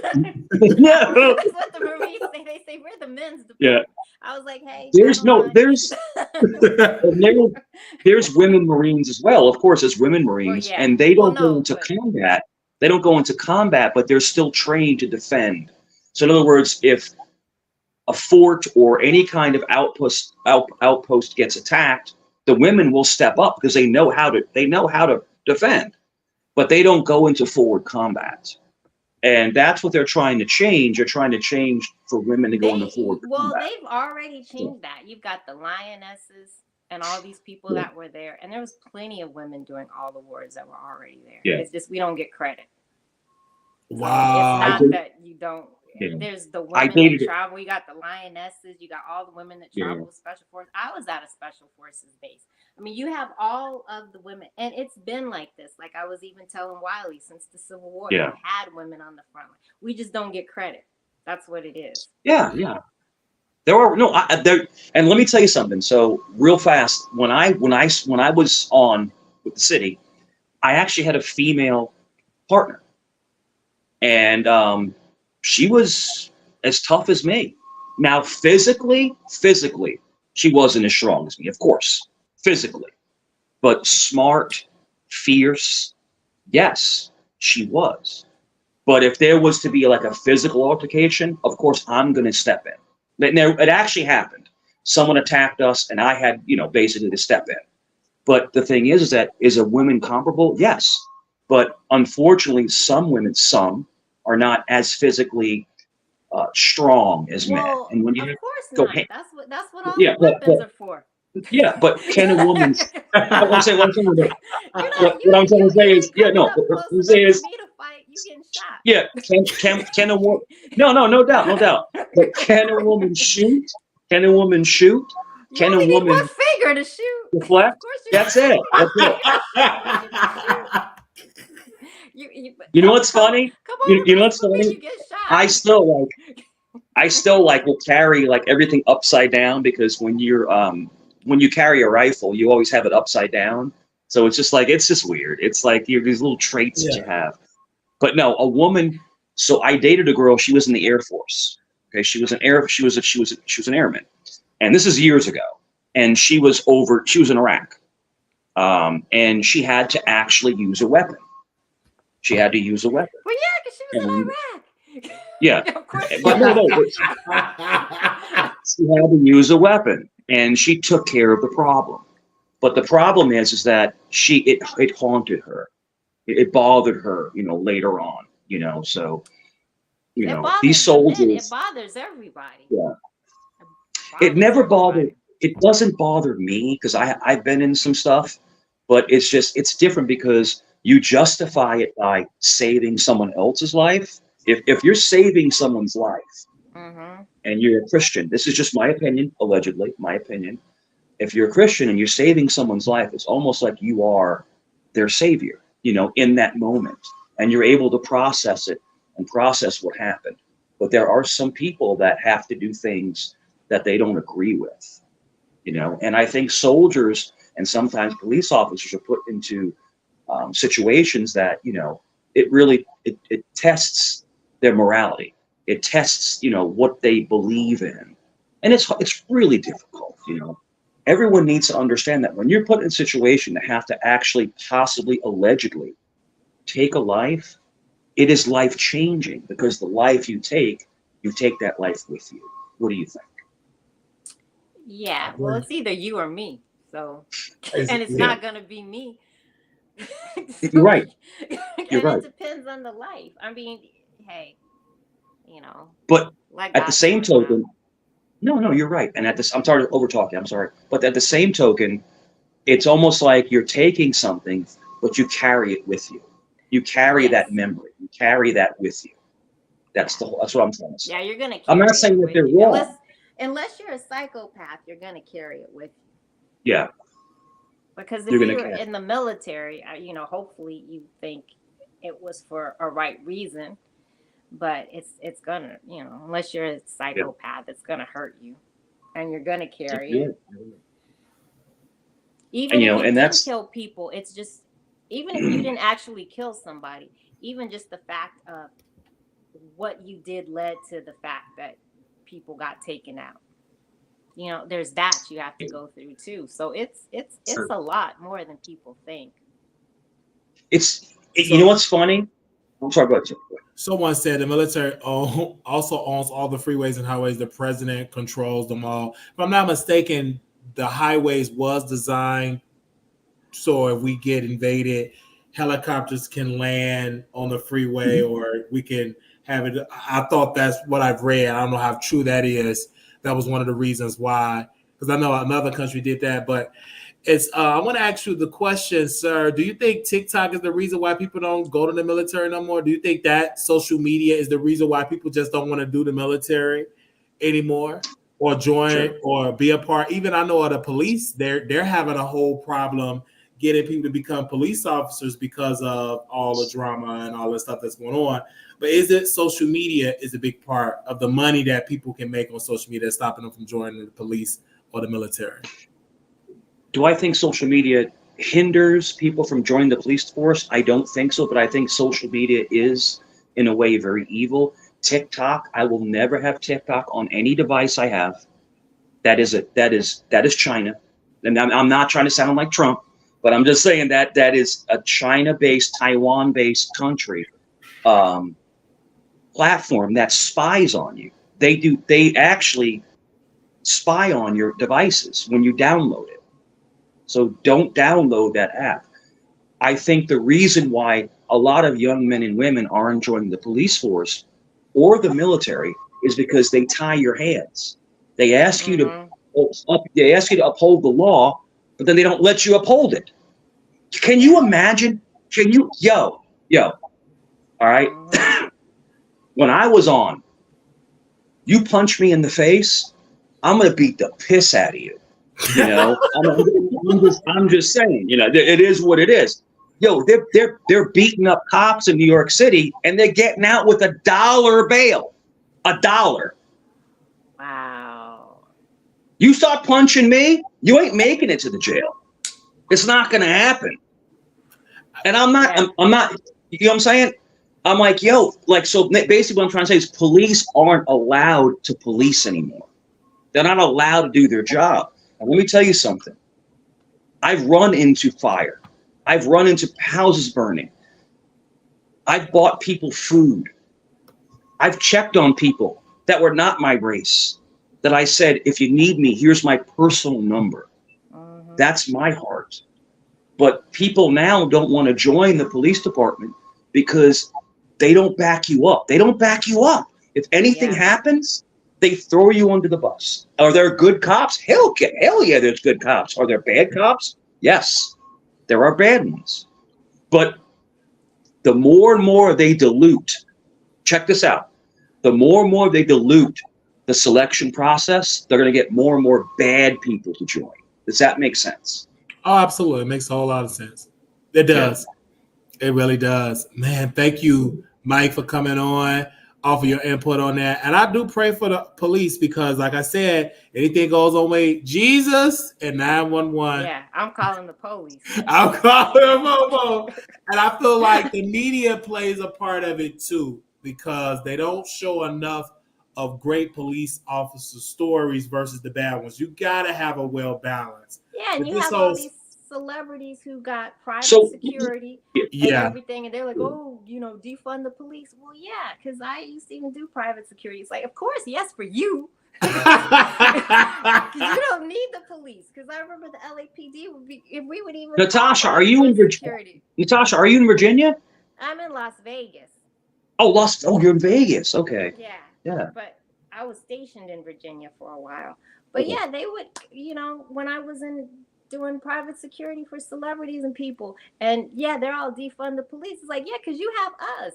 And like, if something would happen, like say I'd have to call the police because a stalker came, the police was like, why aren't you private security? Why are you calling us? Wow. That's what the LAPD was so in Virginia, armed security has arrest powers. So you're not a police officer, but you can arrest somebody. You can detain or arrest somebody.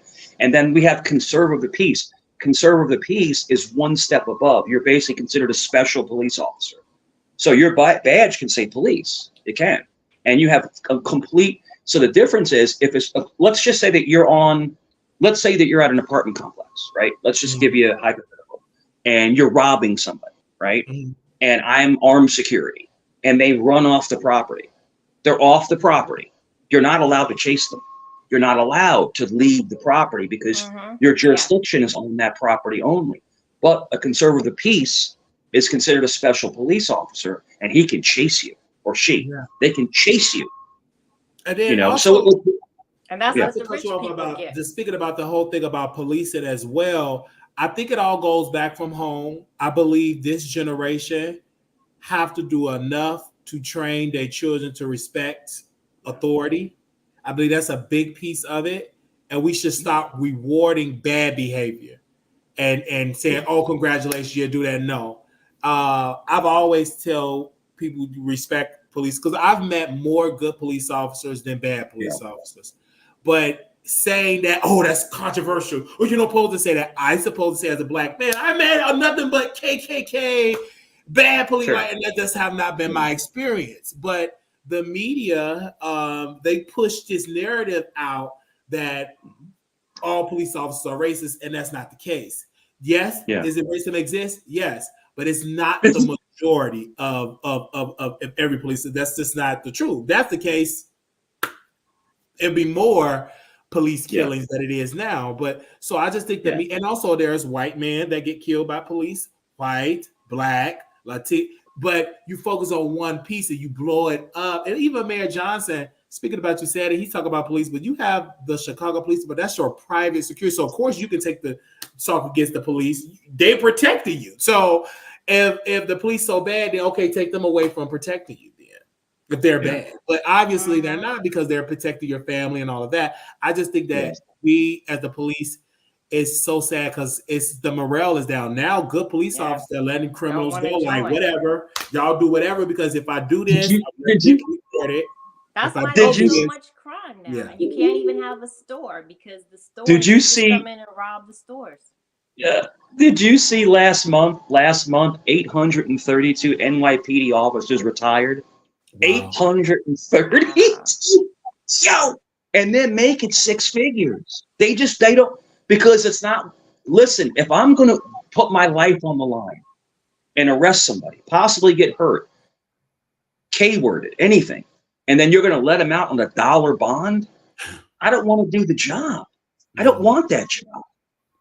No, That's it. I feel like, just to close out on that point, it have to be a balance, and the politicians have to do better with the police. The police have to do better with the politicians. It have to be a bridge there. But it is disgusting what's going on. In California, they're closing 7-Elevens down, and they're good business, but the robbery is just out of control. It's like the criminals are taking over, and then we're policing the police and putting handcuffs on the police. And the damage is done is going to take years to rebuild that back up. And it's so sad. In New York, the crime is going up because now out of control. Yes, out of control. Like even when I began in Minnesota, they said defund the police. It's not going to work because you're defunding something. I believe the message should have been started is reallocate money for after school program while keeping the police funded, but also add funds for other entities. But just taking money away from the police and taking more money away, it's going to harm the community long term. And we're seeing the effects of it. Democrats don't want to say it, but I'm going to say it out. It's evil because now places are saying, oh, maybe we should have rethink this whole defund the police because that was a terrible strategy. Because that's criminals' paradise. When you say defund the police, that means where the crimes, where you're going to set up shop. You're going to go where you're going to defund the police. So, and that's what's going on in New York, Chicago, and Minnesota, and so many parts of the country. It's really, really bad. And officers are afraid. Officers that I've talked to, they're afraid to do their job and to bring down a person, handcuff them. They might have to be a little aggressive, but they're being aggressive, fighting back. They don't want to be recorded or pretending that they're racist or getting their family doxxed or harassed. It's just sad all around. It's sad. It's no perfect system, but I do not want to see a system where I'm in a community where I need somebody, the police to call. I can't call because they don't have the funds. I don't want to live in that type of neighborhood. I'm sorry. Now, it could work if we live in a more crime-free area, but this is America. We got to speak reality. This is not Japan. This is not China. Like, we can't compare our way of thinking to other parts of the world. That's like comparing apples to oranges. But what I do think needs to happen is politicians need to sit down with the church. The parents need to sit down. Everybody needs to talk to each other, start at each other. We need to stop coming against so much the police, and then the criminals get to just run free and like, oh, okay, let them get out on a dollar bill. That's pathetic. I believe judges should have the authority. If you commit this vicious crime, the judge should have the discretion to give him to say, no, we're going to hold you without bond. Like, no, I'm going to look. And it should be case by case basis. It should not be you get out on $1 or you get an ankle bracelet on, because if you committed so much crime, I'm talking about violent offense, maybe you need to sit in county jail until your trial date or until something else. But they should give more power to the judges to allow them to. I'm so sorry, because with this new law they're trying to pass, I don't agree with it, because it's empowering the criminals to take over the country. But I definitely got to get you back on, Mike, to come on the show, especially getting that whole former police officer background, so we can have a very very balanced conversation. Because like I said, I have lawyers on my show and we talk about policing, and I would love to get you on, having a civil rights attorney on and you on, just having that different perspective. I would love to have that. Sure. Yeah. And like I said, and just real quick background, I grew up in Queens, New York. So coming down, growing up around people of all different races, it taught me to be more accepting, more accepting of people. But you're right. People are taking things for granted right now. In other words, there are people that are committing crimes that are getting away with it. And that's not cool. It's not fair. I just wanted to say everything you're saying makes a lot of sense. You have a very intelligent conversation. Just wanted to tell you. Because it's very sad. I've talked to officers. The morale is just down. One officer told me, he said, whether I do good, they're going to talk about that. They can't do anything. And the racial tension, because politicians, they use that to control. Race is an easy tool to distract, to control, to play on people's emotions. And because people just say, for instance, like the man that the media put out that his license was suspended, right? We all ran with, oh, he won. And to find out days later, it was a mistake. The state's attorney, they supposed to change that he had his license. It was a clerical error. But the media are not going to come back and give it the same viral moment. As of right now, people think that he was just driving on a suspended license, that he was just breaking the law. But the media plays a big piece. Sometimes they get it right, sometimes they get it wrong, and So let me ask you this: don't care. What sells the best? What sells the best? What sells the best is fear. Hatred. Hatred sells, but yeah, that's true. Yeah, Hate. Yeah, that's so they want. So you're a black man. I'm an Italian. Okay, Yeah. I'm considered white. I'm Sicilian though, so I'm a little half in, half out. But but what I'm trying to say is that they want us not to get along. Us as in that's a power. I've always been a power. Oh, yeah. Even through slavery, even through that, they use race. Because if you go back to slavery, a lot of poor white farmers, they suffered but you would have to pay them. But no, we wanted free labor. But until we all wake up to that, they did the same thing with the unions. Yeah, exactly. And so many unions wouldn't let black people be in the union because they never wanted poor black people. Well, they never wanted black people and poor white people to get together, because if we didn't get along, they could keep us fighting, and the politicians could just use us like a chess game against each other. That's true. When really everything's all about money. It's always that's an amazing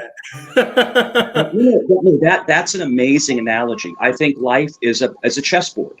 You're moving things around how you want to move them around. And another thing I want to say, I think everything in life is about energy. Energy you give somebody is the energy you're going to get back from them. And if I come at you with a very positive energy, with a welcoming energy, and like me growing up, did I have some scuffles? Yeah. But what I'm trying to tell you is I grew up in Rockaway, Queens. Okay. I mean, I'm like the only white dude in the group, but everyone treated me like a brother because I showed them respect. I never disrespected anybody, and I was always loving to everybody. In other words, a loving energy. And what I'm trying to say is that people that look different are from different places in the world. They can get along. But what I'm trying to say is to say what you're saying, they don't want us to, because division is how they control us. Absolutely. Division works. Yeah, division is very powerful. Yeah. Absolutely. That's why I'm so glad that I went to a school where different backgrounds. I'm glad that I was able to experience that. When I moved to Texas, I never lived with other groups like Latino. It was always black. So I never lived with whites and Latino. One thing I found in common, like we all work in a job. We all trying to make ends meet. We all trying to pay our bills. But, so now I have a different perspective. But I also think a lot of times they can prey on people with that when you just limited just in one little area. If you travel much and you experience the world, it's hard to control you because your mindset is different because you experience the world. And that's why it's really good for our children and the youth to really get the experience. Most people in Chicago never experience downtown Chicago. It's people in New York never get the experience outside of Brooklyn or Harlem. And we got to invest in the youth to really travel and learn and be around different races and different backgrounds. And I believe we do that. It's hard to control. I believe we have a more perfect society. We'll be close there. We all get around to learn, be around different people. But again, we got to get out of our comfort zone of what do we know as quote unquote our people. We got to get to know of the other side. And politicians could make this problem easy, but that's how they stay. Democrats use the same lie. Republicans, it's the same old different thing. Oh, this is the greatest election. This election is so serious. But you said that the last 4 years. Did the last 4 years? How many more years serious elections that we?